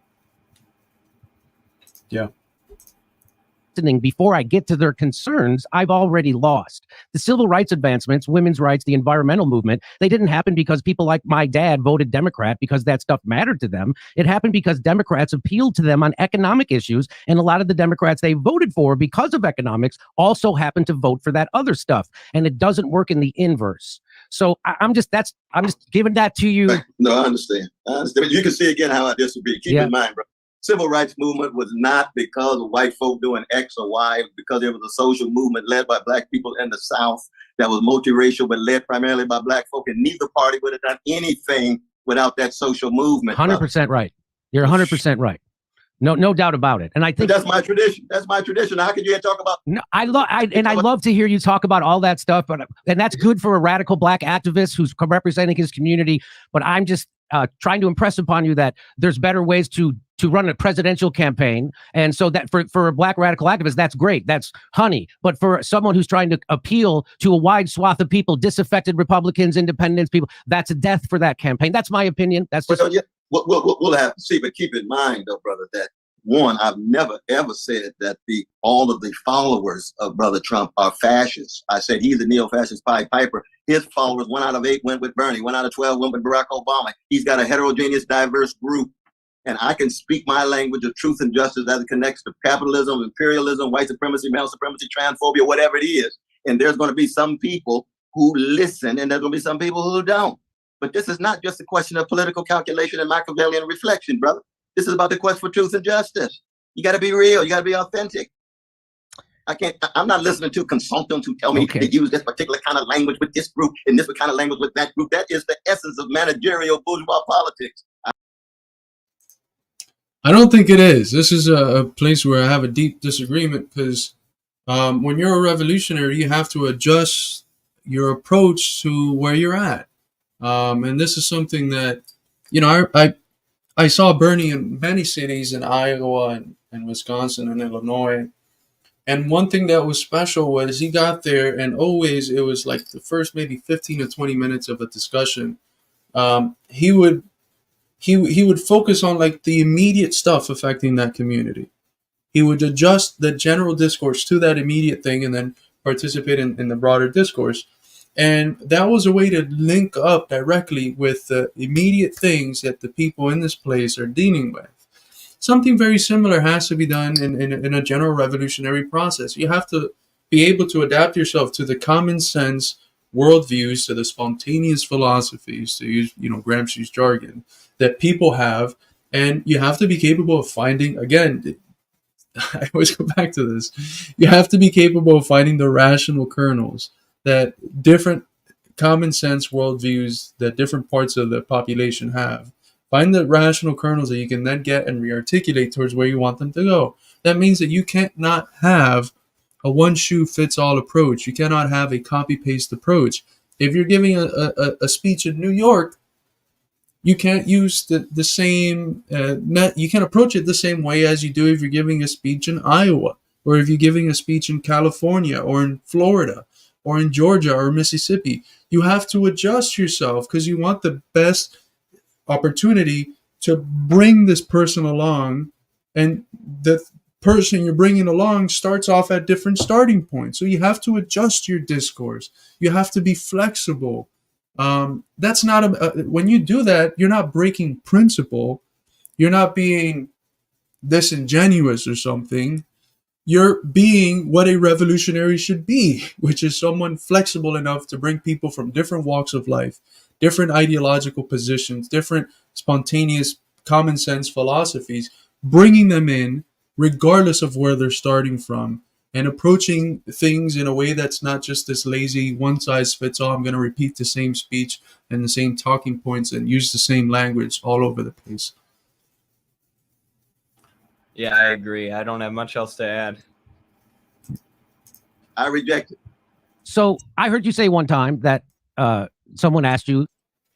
He gets here into the discussion as pertains to Trump, Cop City, and how they're indicting Trump under a similar law that they're indicting the activists fighting against Cop City. Is this something you want to get into, or do you want to switch to? Because this is another place where Jimmy gets a little bit heated, because Cornel doesn't seem to be seeing how it is that this is in many ways a form of a political persecution against Trump, and but it is a little long. It's like about half of the video, and I feel like the discussion could have been had maybe a lot shorter. Jimmy read a whole article, so do you want to give this part of the video a watch? It's up to you. I'm not super well versed in the legality of how the Democrats are going after Trump. So I don't know if I'd have anything to add there, if it's a debate about the nitty gritty of what's going on, but you've seen it. So let me know. Is it worth it? Should we watch part of it, or should we skip through Jimmy reading the entire article?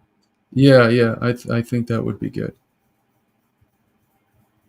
What's the article about? Just so maybe give us a short summary.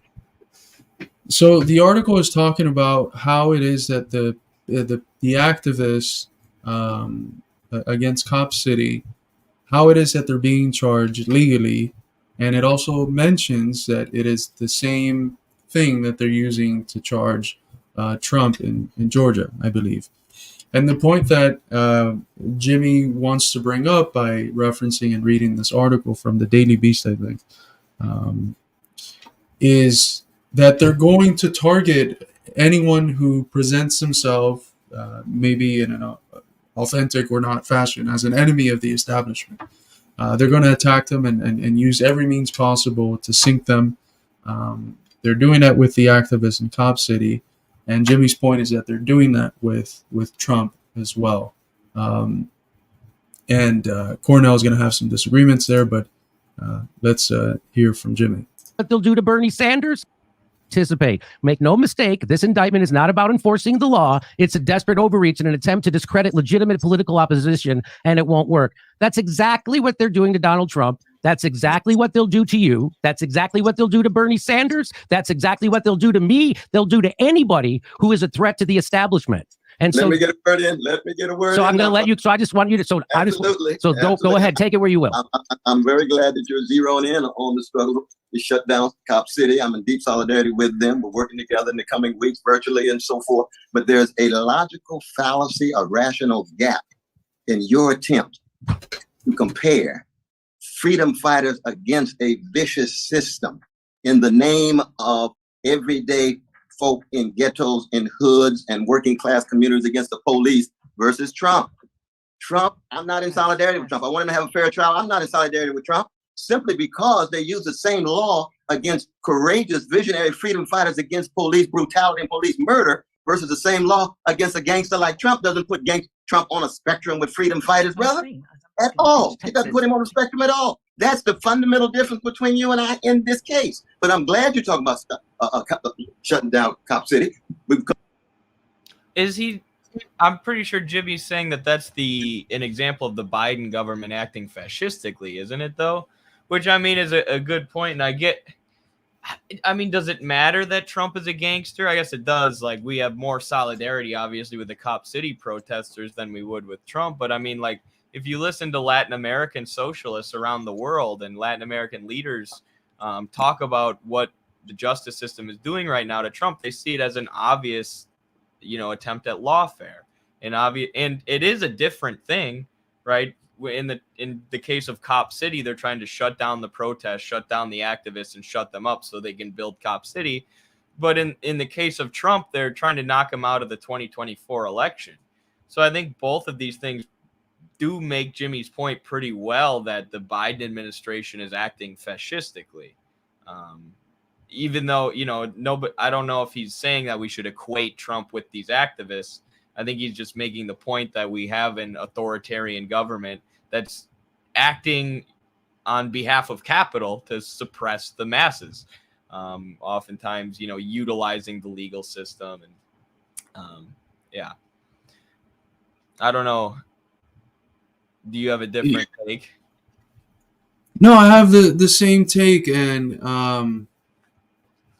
I think they keep doing this thing to each other, where they're saying that because you said this, your argument's connected to this other thing that we both disagree with. And that's not true. Jimmy was not in any way, shape, or form trying to put the activists, a lot of them which are socialists, against Cop City on the same foothold as Trump. Like, he premised the reading of the article on the basis of him not liking Trump and criticizing a lot of what Trump does, but being objective in his seeing that the state is persecuting him and using lawfare against him for whatever reason, which we've talked about on the show.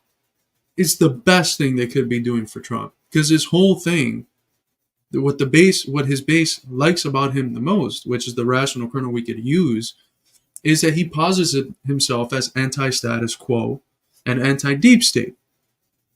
We know that he's not, in actuality, at least in those 4 years, what he showed us was that he wasn't, and insofar as he's, not willing to bring down capitalist imperialism, he's not actually against the existing order.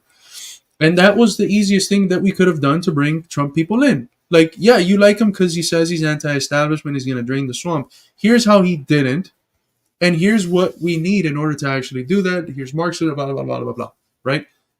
The fact that they're persecuting him now as hard as they are, as hard as they are to prevent him to run, all that is going to do is legitimize his discourse of him being something that he's not, which is anti-establishment. He's not actually anti-establishment. But now those Trump people who we would have otherwise been able to more easily bring to our side, they can just say, well, none of your guys are getting fucking arrested, but my guy is. And you're telling me that the deep state is really more scared of you than him? Why aren't they arresting you, and why are they persecuting him like that? So the liberals are not stupid. They're not stupid. They know that Trump is not actually a threat to the existing order, but they need to keep up this spectacle that he is. And this has been, it has served him on a golden platter the ability to endlessly talk about how anti-deep state and anti-establishment he is, at a time when the American people overwhelmingly, liberals, conservatives, independents, are against the way things are and are looking for something different. And the one fucking guy that mainstream media doesn't stop talking about, that posits himself as being anti-establishment but is not in actuality, they're just giving him the best tool to continue that narrative, which is in substance not true, but they're making it appear as such in a very, very, confusing way. It's going to be very hard for us to get Trump people now that it's like their fucking guy is getting persecuted. They're using lawfare against him. True. Because we know it's planned to be in a number of other cities as well. When I'm in Mississippi, it was a goon squad. The goon squad is shot through cities across the country. We saw it in Memphis, it's in Atlanta, it's in Chicago. But the idea of you recognizing that the same weaponization against these courageous freedom fighters is somehow on a spectrum with Trump, I radically reject that. I want a fair trial, but I think he's probably done a number of things that warrants a serious fair trial with him going to jail, but we shall see. So you're for prosecuting the last president after he loses an election. You think that's a good way to run? Every president deserves to be rotting in a fucking jail. If the Nuremberg laws were upheld, every single post-World War II American president would have been hanged. Noam Chomsky, and it's true. Mm-hmm. And they even said that after Nuremberg. I just got done reading Chomsky's book, actually, or I'm reading Chomsky's book, so I have this fresh in my mind. But I can't remember who it was, but one of the people leading up the Nuremberg trials, he's like, you know, if we don't stay consistent with these and take these seriously and apply them to Western leaders, then eventually, you know, things are going to devolve into the same type of thing that was going on in Nazi Germany, which, you know, is what's happened. You know, we've not applied the Nuremberg laws to American presidents, and if we did, they'd literally all be in the Hague. They'd be hung. Absolutely. Run a democracy? Because again, you don't see the connection that this is the donor class criminalizing anybody who they don't like, and they'll do it to you, and they'll do it to Bernie, and they'll do it to anybody else. And so you don't have to like Donald Trump.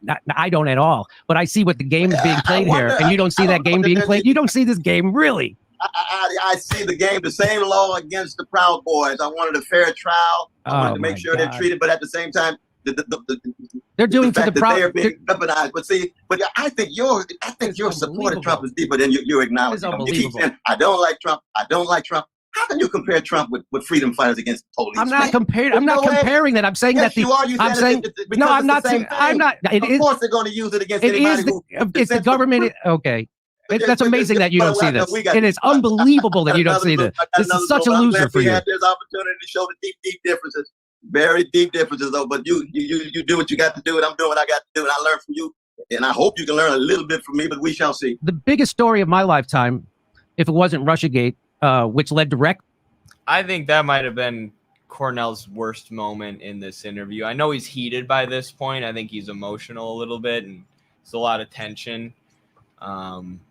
But I don't think that's the point Jimmy's making, that the freedom fighters and these activists against Cop City are the same as Trump. He's making the point that the Biden administration is using lawfare to try and knock Trump out of the election, the same kind of lawfare they're using against these activists, which is an example of the Democratic Party being every bit as fascistic as Trump. I don't think he's saying Trump is the same as, Black freedom fighters or people fighting against Cop City. And, it's a bit of a straw man of Jimmy's argument to say that, but it's, as you said earlier, Carlos, and when you're in these live conversations and you're being viewed by a million people, it's difficult, and especially when it's live and you're going back and forth. Like maybe if Cornel West could reflect on this, he would change his tone a little bit. But yeah, and that's that seems to be the general spirit of the interview. Two people who agree so much on so much, who instead of utilizing this to advance a campaign that they both agree on and then finding a place to speak about those disagreements, they showed in many ways the worst parts of themselves in this interview. And, I'm not condemning Jimmy or Cornel. I still think he's the best candidate that we have and an important individual in this historical process of a class struggle that's unfolding in a very exciting way in our country. But I hope that they can improve, because both of them have, I think, some deep flaws, but generally a lot of the substance of their work is very good. But like stuff like this is just creating divisions, and I'm looking at people in the comments, and everyone's fighting with each other, and it's West Dore 2024. It's the only rational solution to this. I love it. That's what we need. No, for sure. And I wish Jimmy would have titled this something different, or I don't know. When I go into these discussions, the main thing I try not to do is lose my cool. And if I can sit there and talk to Vaush for an hour and 45 minutes and not get emotional, I think other people can do it too. But yeah, and hopefully you're not they'll both trained. learn from this and improve. Right, and you're not Jimmy does this all the fucking time. You're not trained, and you just went in there and just like didn't explode or anything. Noah, he had his first ever debate with a fucking reactionary, anti-China propagandist, and he was really really good. But it's those it's when people are the closest to home that it's where things get the most emotional. Um, But yeah, do you want to keep going? Because then he goes into the COVID stuff, or do you want to switch up and talk about Is there that? anything worth reviewing, or is it, or have we Yeah, gotten the meat I of don't it? think so. Okay, I don't think so. it's all right Yeah. then. Yeah, I don't feel like talking about masks and COVID. I mean, it is what it is. I've read so much like scholarly stuff about COVID. The conversations people have tend to infuriate me anyways. They tend to be focused on masks or yeah, I don't know, but yeah, that was a good segment, very interesting. Should we jump right into talking about Jackson Hinkle on Tim Pool? Yeah, let's go for it. Yeah, so Jackson has been growing like crazy lately. Obviously he's the Marxist-Leninist is what he identifies as. A lot of people criticize him because he basically has the social positions of like a pretty standard conservative, like an American conservative, but is pro-Russia in terms of the special military operation. Has really been covering that a lot on his show and doing a lot of news and analysis based on Russia. He's debated a lot of pro-Ukraine people. And recently he went on Tim Pool's podcast, who I believe Tim's a centrist. He kind of goes back and forth. I don't know what you would call him, but from our perspective, he's basically a liberal, not a Marxist. But Jackson was able to get him to agree with a lot of stuff about communism and with a lot of stuff in terms of the war and what's going on. Hinkle is becoming more polarizing than Jimmy. He is. He's about as polarizing as it gets, but I mean, it seems to be working for him in terms of growth and views. And he just got married, so it's working for him in terms of relationships, I guess.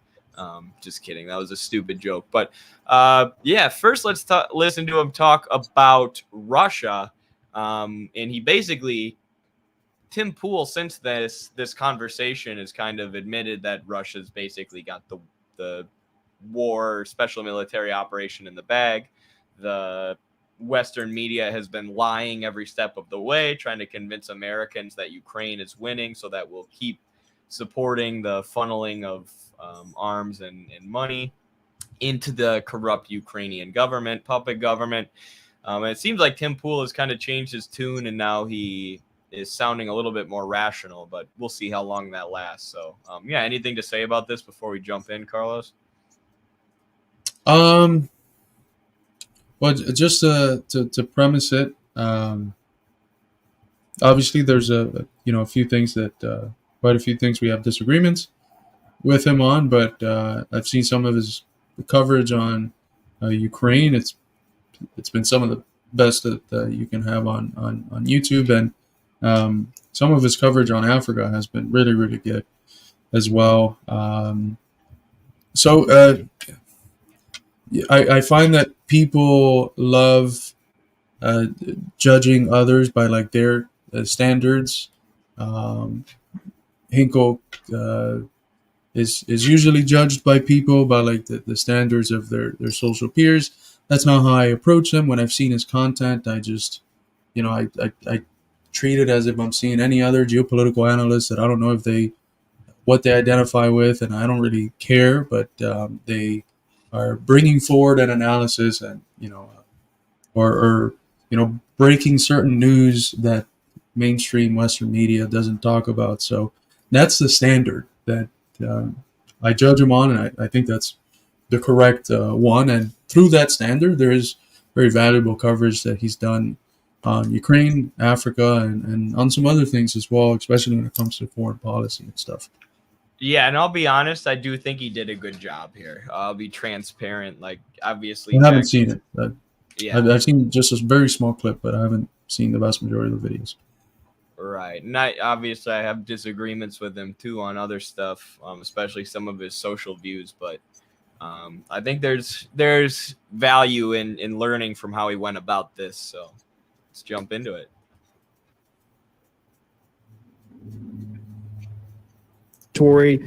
The It started muted. Can you restart it? Whoops. Yeah. The fact of the matter is, Russia controls 87,000 square kilometers of Ukrainian territory. The ratio of Russian troops to Ukrainian troops lost is insane. Ukraine's lost 400,000 plus men. Russia maybe 150,000. If you listen to Putin, which no one in the Western press and Western governments, they try not to, I think he's quite clear about the fact that this 87,000 square kilometers of territory they've already taken is formally now part of the Russian Federation, and it should be respected as such. The former French president has come out last week and said that, there should be formal referendums in these regions to actually decide whether or not they want to join Russia. We've already seen these elections, though, and they weren't internationally regulated, but these people said they wanted to join the Russian Federation. And I think Russia's not going to stop and try for a peace deal again until they get Nikolaev and Odessa, which will landlock Ukraine, and also get the Kharkov region in the northeast. I think once they get that, maybe they'll try to push for peace proposals again. But until then, I mean, it's going to be the same old people, unfortunately, are going to die because no one in the West is serious about pushing for peace. Basically, what's going to happen over the next several months is the Russians are about to start an offensive of their own because they defeated the counteroffensive from Ukraine. They're going to focus on the flanks of Bakhmut. They're going to focus on maybe Kherson, and they're definitely going to focus on taking back the whole strip of land in the northeast, the Kharkiv region. They're going to probably take all of that back. And then we'll have some down period. And then next spring is when you're going to have the large blowout of the Russian soldiers pushing in the south all the way through Kherson to Odessa. They're going to completely landlock it and take all of that. Okay. That's kind of crazy to see, because I've not been actively tracking the maps. What has they kept. What has I don't think I've ever seen anything with pool in it. So I don't know what his positions are, but how big is his channel? Tim Pool, I don't know how big he is now, but he's got to be well over 100,000. I mean, like well over 100,000 subscribers, probably close to 1 million. If I had to guess, let me see, 1.5 million. And my God. Yeah, so he's telling the truth, getting the truth to 1.5 million people. And I mean, he doesn't do it by saying Putin's an imperialist, but also NATO bad. He does it by just saying the facts. And he's gotten a lot of like obviously the NAFO trolls and all these pro-Ukraine bots and stuff pile on him every single day. But, he's kind of learned how to tune them out.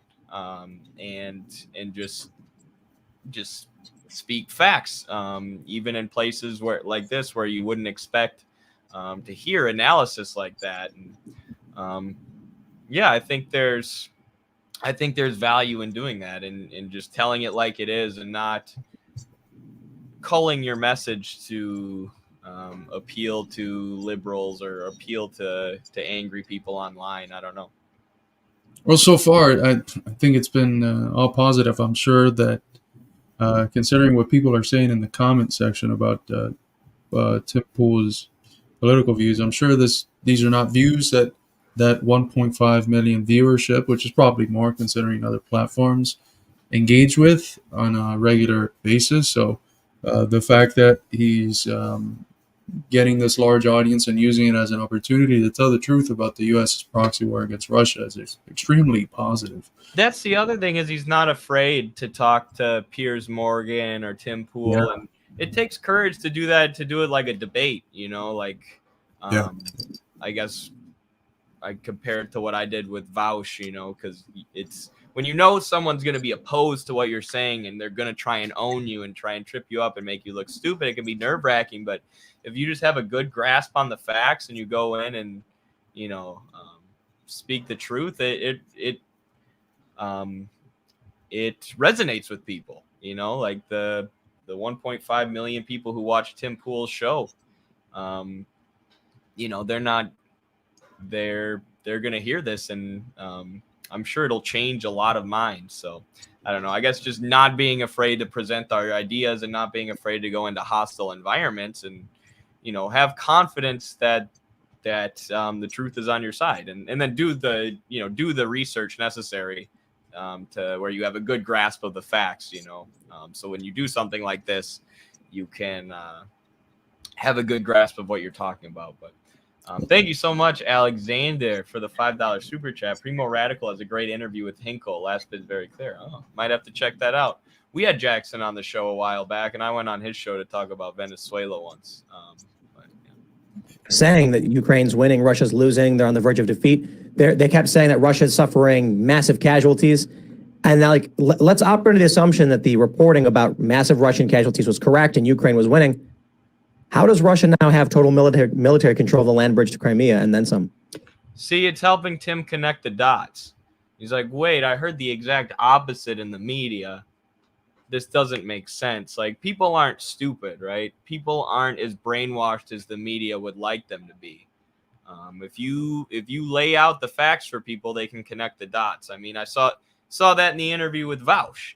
There were so many people messaging me and saying that, I changed their mind about it or whatever. And that was with someone who was, trying to nitpick my arguments or make me out to seem stupid, the whole time, a professional sophist. But people aren't stupid. They can tell who's laying out the facts and who's not. And it's not like this is, under contest. In Mariupol, Russia's already gone in. They've built new schools, new grocery stores, new hospitals. They've built free apartments for the people there. They're happy, and the numbers are lies, as I'm sure, we can all assume. They lie about everything in the main. For those that don't know, check out the interview we did with Dan Kovalek, who's traveled to these areas and talks about how, since the beginning of the SMOs, like, these people have been able to have hope in their life again, and things have started developing, and the lives that these people had, where there was just constant shelling and fear and desperation and anxiety, those lives that they lived under for at least 8 years, but a little bit longer than that, because it kind of starts in 2014, but there's a longer history of those nationalist Nazi forces there since before 2014, obviously. That sort of desperation is virtually gone. A lot of these people have returned to lives in peace. Mainstream press. I mean, Ukraine's law, it's like a generation of men, 400,000 men. Russia's got 4 times the population of Ukraine. How could anyone ever expect that Ukraine was going to win? I think if the warmongers keep doing what they're doing, you're going to have Poland that move, because they're building up Poland as an economic power. They're trying to topple Germany, France, Italy. They're restructuring the EU. Poland's going to move into Western Ukraine, Lviv, with the consent of the US and the deep state. Russia will take, again, if this happens, Russia will take everything, including Kiev. And, Kiev and Rus, it used to be Russian. Yeah. So it could happen. Interesting. Very positive. A lot of truth said there to an audience of 1.5 million. And what I was going to say earlier, you were making the point of being able to do this with confidence, going on Piers Morgan, Tucker's show, and all these different people. Think what you want to think about him or whatever. Like, it's admirable that someone has the courage to go in front of those audiences of millions of people and speak largely truth. I haven't seen the other segments. I don't know what he says on the other, but everything he said there was true, and it's counter to a narrative that's being propped up by a state that has killed truth tellers for forever. So it's incredibly impressive, and if my calculations are right from the last time we spoke with him on air a long time ago, he's a very young kid. So it just makes it all the more impressive. I think 23-year-old, 24-year-old, doing this, having that courage to get up in front of those audiences and be a truth teller in the areas where he is one. It's incredibly impressive, and it takes a whole lot of courage. I agree, and I think he did a good job there. You know, in an environment that he knew was potentially going to be hostile, making his argument. You could say the same thing about Piers Morgan. Yeah, I want to go back to the point. Like, he didn't say, you know, Putin's an imperialist and all these things that could kind of make his message more palatable to liberals. He just said what he believed to be the truth, and I think that's the best way to go about it. Even though you're going to get some slack for it from libs, I mean, that's not what we're worried about. And that's what I'm trying to say is like those liberals who will attack you and attack you and attack you if you don't call Putin an imperialist, or, you know, kind of steer more towards their narrative, make your narrative more palatable for them. That gatekeeps the truth from real working class people. Then, if you move towards liberalism to avoid getting yelled at online or whatever. And I want to address this real quick, because this is something that people have said about us in the past, that there's money. And if you want to make money doing political commentary, you have to be very stupid to have anti-imperialist, anti-establishment political commentary. You know, how many times in the trajectory that we've had have offers presented themselves, specifically to you, Eddie, you know, to go down a different route, and it would have been tremendously more profitable to go down the route of the fake left, the left that, you know, the AOC, the left that talks like if they hate capitalism here, but they always support empire. So when he's speaking truth to power on the issues of the day when it comes to imperialism, I'm sorry, I don't think that what's driving that is a monetary incentive, and I just say that from our personal experience. Like, if we wanted to make more money as political commentators, we'd be sellouts of the ruling class, and you know, the fact that we hold the positions that we hold puts us at a disadvantage financially, in terms of views, in terms of a whole different load of things. It's never profitable to be a truth teller in a country that kills truth tellers and that censors them. So he has his flaws. I've seen a lot of the views that I don't agree with, but in these areas, he's right. And we shouldn't be bringing people down or saying that they're just doing it for the money. Maybe in other areas, but that's just my view. I might be wrong. I don't know.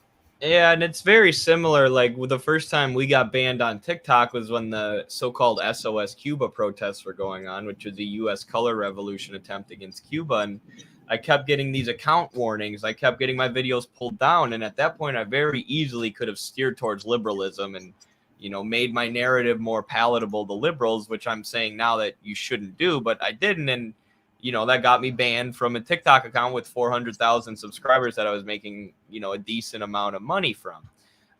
The next time it was with Ukraine, right? I kept getting videos, the next 6 TikTok accounts that were banned. I kept getting videos having to do with Ukraine or Iran pulled down. But I kept talking about it when I didn't have to. And, for Jackson, I imagine it's something similar. He could have changed his message to steer towards liberalism and not get banned from like every paid platform on the internet except for a few, but he didn't. He continued to tell the truth about that and continue to tell the truth on these big shows, and it's gotten him banned. I mean, it's really hurt him financially in a lot of ways. So I don't necessarily think he's a grifter, and I think a lot of what he's doing here, as Carlos said, is admirable, even if I vehemently disagree with some of his social positions and even vehemently disagree with his decision to put focus on some of those social issues. And because I think it's a distraction in many ways. But yeah, Carlos, you want to pull up I sent you the link for the next. He also talked to Tim Pool about the value of communism, which is very interesting as well. Which social positions? He's like praised Putin for like banning gay marriage in Russia or stuff like that. Yeah, we don't have to get into it because I don't know exactly what his positions are, but definitely stuff I've disagreed with that I've seen. Orienting government and the economy for the public good. Yeah, but I think that's like an oversimplification. Well, or you said idealistic. simply that's what it is. I think that any communist state that takes form in America is going to have communist values, or American values rather. It's going to be based on the history of our country, the Constitution. I think it would. That's there's good and bad there. When socialism takes root in the U.S., is going to have the characteristics of our history. And if you want to use the term values, it's going to have certain values that have been central to the American trajectory, the American project, and all of its flaws and virtues. But the Constitution is a bourgeois constitution. It's the constitution of the bourgeois state, and the whole point is to sublate, overcome the bourgeois state, take whatever rational kernel it had, and leave the mystical shells behind, if you want to use that sort of image that Marx uses for his describing his relationship with Hegel. And part of what is canceled out is that constitution, and a new socialist constitution is thought of.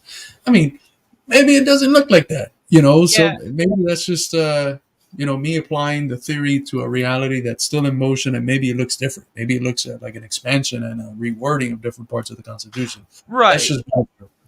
That's what I think. I think the Constitution needs to be sublated, but I've said a lot, in a socialist constitution probably needs to be rewritten because private property is protected in the Constitution, which, socialism and communism is moving towards the abolition of private property. But Americans are very, very attached to free speech, and that, I think that's a good thing. I think that's one of the good ideals that our country set out for itself, that people, should have their speech protected and the press should be protected, which is in the First Amendment. If I think socialists should embrace that and be like, yeah, we don't want to censor anybody's speech. People's speech is being censored now under capitalism. Look at what the Biden administration is doing. The only way that we can have true freedom of debate and truly live up to these ideals that were set out for our country at its founding is to move towards socialism. So, I think in some ways parts of the Constitution just need to be done away with. But in other ways, the ideals that the founding fathers set out for America that the country has never lived up to, I think those are things that can be captured and used to mobilize and organize the American working masses. Yeah, but there we get into the distinction between the Declaration of Independence and the Constitution, which is, it's written some years down the line. And some historians of American history argue that there was a sort of back and forth where you start with a somewhat progressive, then there's a reactionary turn, and then you get Jefferson again, and the more reactionary turn is overturned with the election of Jefferson, who was pro-French Revolution, and who was getting called a communist, anarchist, atheist, and was in some ways the first major example of someone being red baited. And this is all in William Z. Foster's book on, I believe it's the Negro's role in American history, which is a tremendous book on U.S. history. But anyways, onwards. Be a Christian communist state, and I think that we can learn a lot from China and from the Soviet Union. But you look at China today, their economy is outpacing ours. It's gonna beat ours totally, probably within the next 5 to 10 years. Europe is going down, the U.S. is going down. China lifted 845 million people out of poverty in the last 40 years. I think that we shouldn't be China, but I think we can learn things from China and the Soviet Union and other countries. And as John Ross recently showed in his articles that I know Eddie covered, they're doing it in a way that's not only lifting the poorest of the poor out of poverty and doing that, but also just raising the living standard of everyone. Like the real wages went up for the Chinese working class by 14%. At the same time as everywhere else in the West, none of the major developed countries got even to, I think, 1% in terms of real wage increase. And some of them were negative. In terms of real wages, they fell. In terms of GDP, China outdoes them from anywhere from 5 to 460 times. It's just insane how clearly China has shown that communism, that a society ran, at least in this historical moment, by the Communist Party, aimed at social good and not profit, is incredibly superior, more efficient than any of the most developed capitalist countries, and even combining them, you won't have the level of efficiency that you get with China. Yeah, I agree with that part. What I disagree with is he said Christian communist state. I Oh don't agree God, with that, and I think that's I didn't just hear him that. him again steering into the culture war stuff or what he thinks a conservative audience wants to hear. And I get it, but that there's 30% of the country that's not Christian. First of all, and second of all, when you get into, I was reading Lacerdo today, and when you get deeper into the theory, there are contradictions between Christianity and even Christian populism versus Marxism versus building a socialist state. And he just praised the Constitution and the First Amendment, which has separation of church and state. So that's Yeah. the one thing I disagree with there. But other than that, yeah, what he said was fire. Everything he said. I didn't hear about the Trump Christian was true. part. I know you Yeah. missed it. Otherwise, I'm sure you would have said something. But he was talking about us, not China being a Christian communist state, right? Right. No, he's saying he thinks America should be, which I would tell him to look at what China and the Soviet Union have done in respect to religion. They've given people their cultural rights. They've given the Uyghurs their autonomous zone in that part of the country. But when it comes to the Communist Party and the theoreticians, they're definitely not encouraged to be religious, and it's quite the opposite. Yeah, absolutely. Countries that have done it successfully. Successfully. Do you think Soviet China Union didn't do it successfully? Fell apart. Yeah, they fell apart in 69 years. But what did they do successfully? They took their country from its knees, from dirt, from a feudal society, basically, to the economic powerhouse that defeated Nazi Germany, the bloodiest, largest battle in all of human history. Yeah, but we're already an economic power. This is a regardless of how many criticisms you have of Hinkle, if it's Marxism, if you don't think it's real Marx, whatever the fuck. The fact that someone in the West being introduced as a Marxist or a communist is sitting there and saying, this is bullshit, socialism has succeeded, is overcoming, in doing that, the central form the purity fetish has taken in the history of Western Marxism, which has been in its ressentiment and poverty of world outlook rooted rejection of actually existing socialism. Right. What he's doing right there is already more progressive than 99% of the shit that the Western Marxists did. When Erich Fromm would go on, those major TV shows, because he had a few books that were bestsellers, he was condemning the shit out of the Soviet Union and actually existing socialism. He was talking about Marx on the other side and making a nice little point on various things and being very convincing, but condemning the hell out of socialism.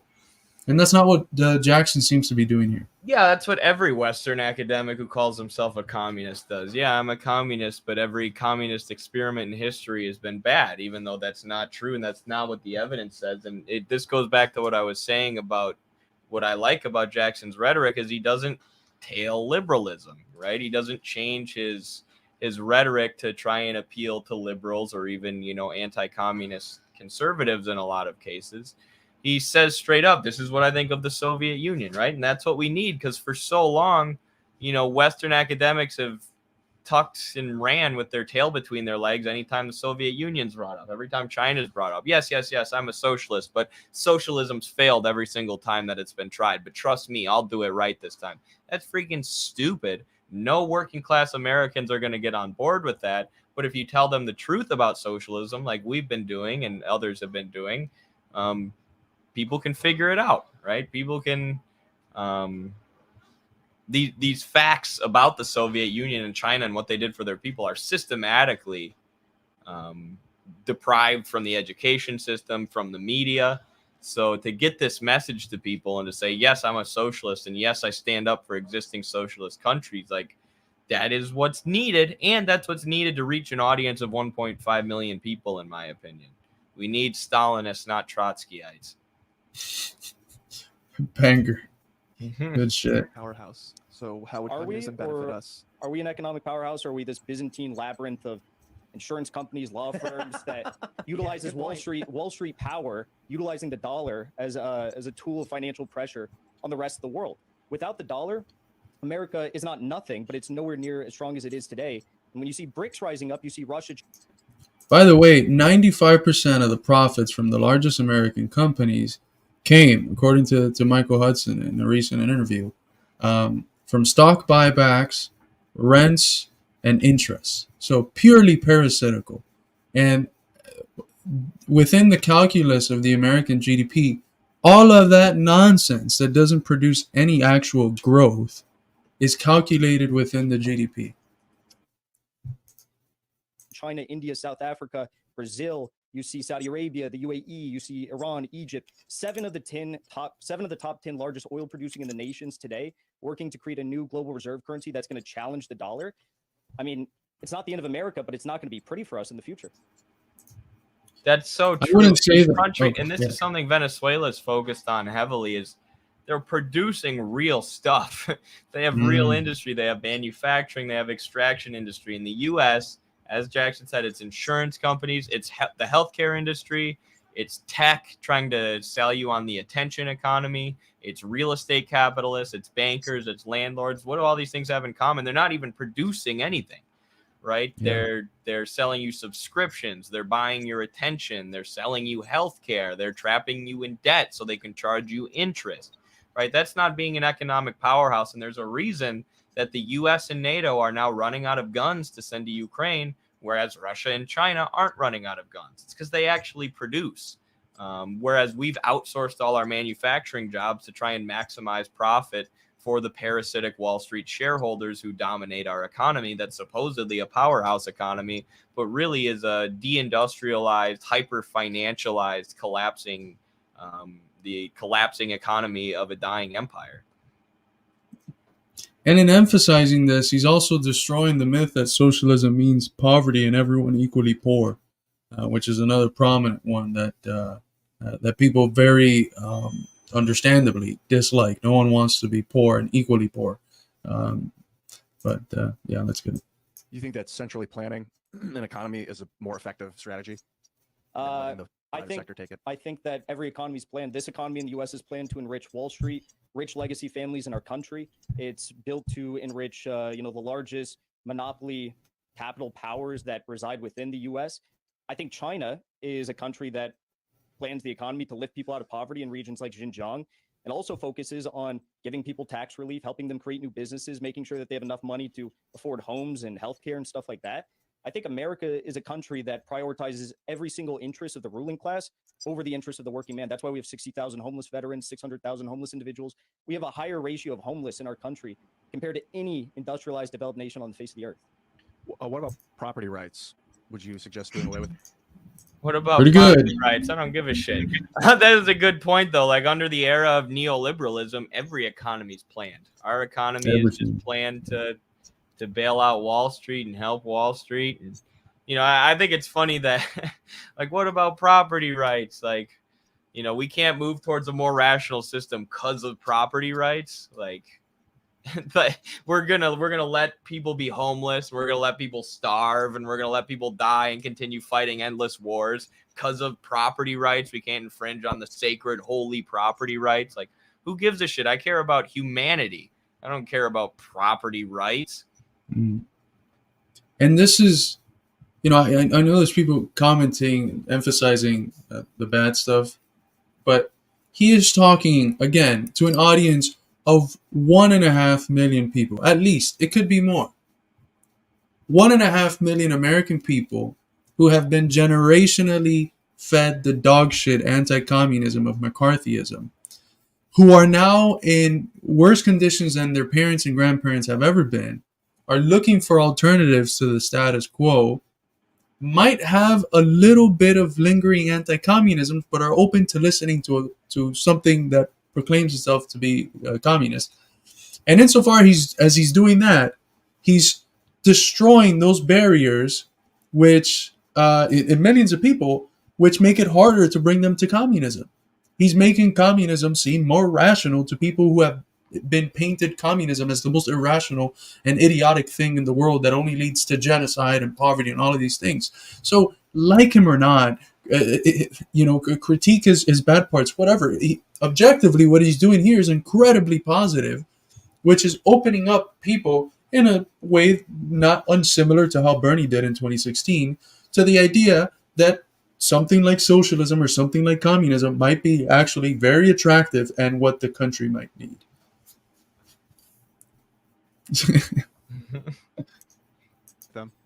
I think that we should. I think we should just give property to the people. Trump's talking about this new plan for America cities. He's talking about 10 new cities across the United States. We'd have,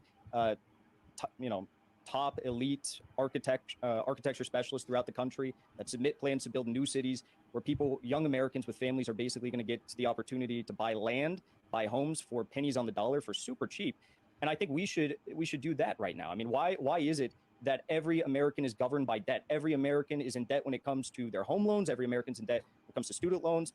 Even medical debt is insane right now in the United States. Why is it? This is the last thing I'll say. Everything about communism is about taking power away from the wealthy hordes, the Sacklers, the Rockefellers, the Bushes, all these families that are hoarding our wealth, our resources in America right now, and keeping it for themselves for who knows what. Why is it that Bill Gates and Jeff Bezos are allowed to buy up all the land in this country? And no one questions that.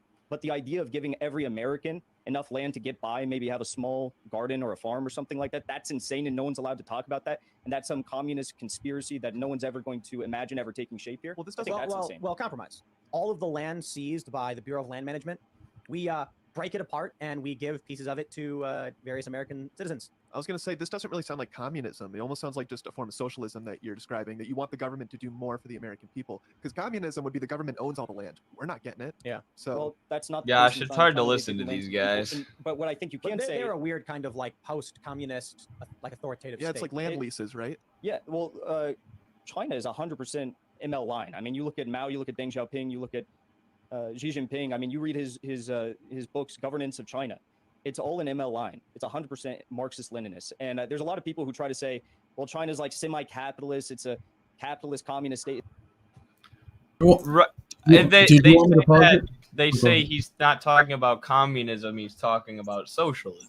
Well, and he says China's following an ML line. What I wish he would say too is China. That means they're in a stage of socialism transitioning to communism, right? So it's not a landless, or it's not a classless, stateless society yet, but that's because it's a transitionary stage of socialism where you begin land redistribution and you begin these central planning programs to increase the productive forces and start redistributing the means of production to the workers. So, his response about property rights was good. Like, no, we want to give the land to the people. I mean, land reform, land redistribution is the basis of any socialist project.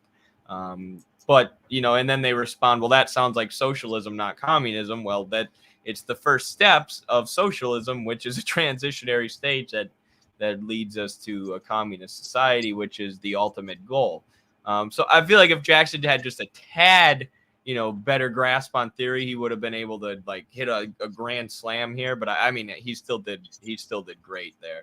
And points out that China is following a Marxist-Leninist line. Like, this is 21st century socialism. Yeah, it doesn't sound like the idea of communism and socialism, the childish ideas of communism and socialism that Tim Pool and his co-hosts have been indoctrinated with. Where communism is the government owns everything, and the state versus socialism is the government only owns a few things. But yeah. Yeah, that's wonderfully said. We got to get him in our Marxism school classes, so that when he reappears, he can have that analysis a little bit more sharper. But no, incredibly positive, dispelling a whole lot of myths about communism to millions of people. And, I'm not out here searching for purity. I'm searching for our people moving the class struggle forward, helping some folks elevate their consciousness, dispel myths that benefit the dominant capitalist imperialist order. And Jackson, in those interviews, those clips that we just saw, is doing that. So that's a round of applause. Good job. Yes, good job, Jackson. 2 thumbs up. I rate that, I'll go 9 out of 10. Well, let me say 8 out of 10, because I disagree with the Christian communism part, and I wish he would have said socialism is a transitionary stage to communism, because we have to build communism out of our existing conditions. We have to take capitalism as we have it now and build communism out of that. We can't just move towards it tomorrow. That would be utopianism. If he would have said that, I would have given him a 10 out of 10. But great job. Also good job on Piers Morgan. Keep spreading communism, Jackson. Yeah. No, I agree. There's definitely a rational kernel, as someone was was mentioning there. Always remember the rational kernel. yeah, there's definitely a really good rational kernel there, and he's doing good work. Yeah, I see a lot of his Twitter posts, especially when it comes to Africa, and that's another thing that's huge, man. He's siding with these anti-neocolonial coups, informing the people on what's going on, and that's another very positive area of work that I've seen him engage in. Agreed. Yeah, well, you got anything else you wanted to discuss? I guess it's been 2 hours and 15 minutes now. This is one of our most viewed live streams ever. Thank you all. For everyone who's in here, if you're not subscribed yet, please hit the subscribe button. We're approaching 38,000 subscribers, I think. So, yeah, growing, building exponentially. So appreciate you all. Appreciate all our moderators and all our YouTube members, our super chatters, and supporters of all stripes. Yeah, thank you so much to all of you who watched. We just recently published The Outcome of Classical German Philosophy, a great book by Dr. Thomas Riggins, explaining the philosophical foundations of Marxism via his commentary on Friedrich Engels' excellent pamphlet, Ludwig Feuerbach and the Outcome of Classical German Philosophy. So make sure to check that out. We got Midwestern Marx, People's Prices.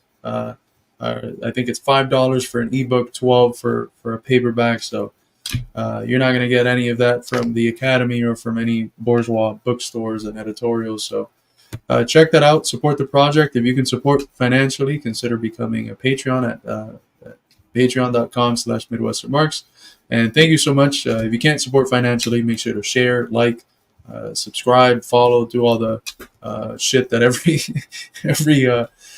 channel tells you to do, but it does actually help tremendously. So, but yeah. Absolutely. Thanks to Fine Art Revolution for our final super chat to send us off. Appreciate you. Follow them on Instagram for some cool revolutionary art, and we'll see you next time.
Cannot be solved without a radical redistribution of political and economic power.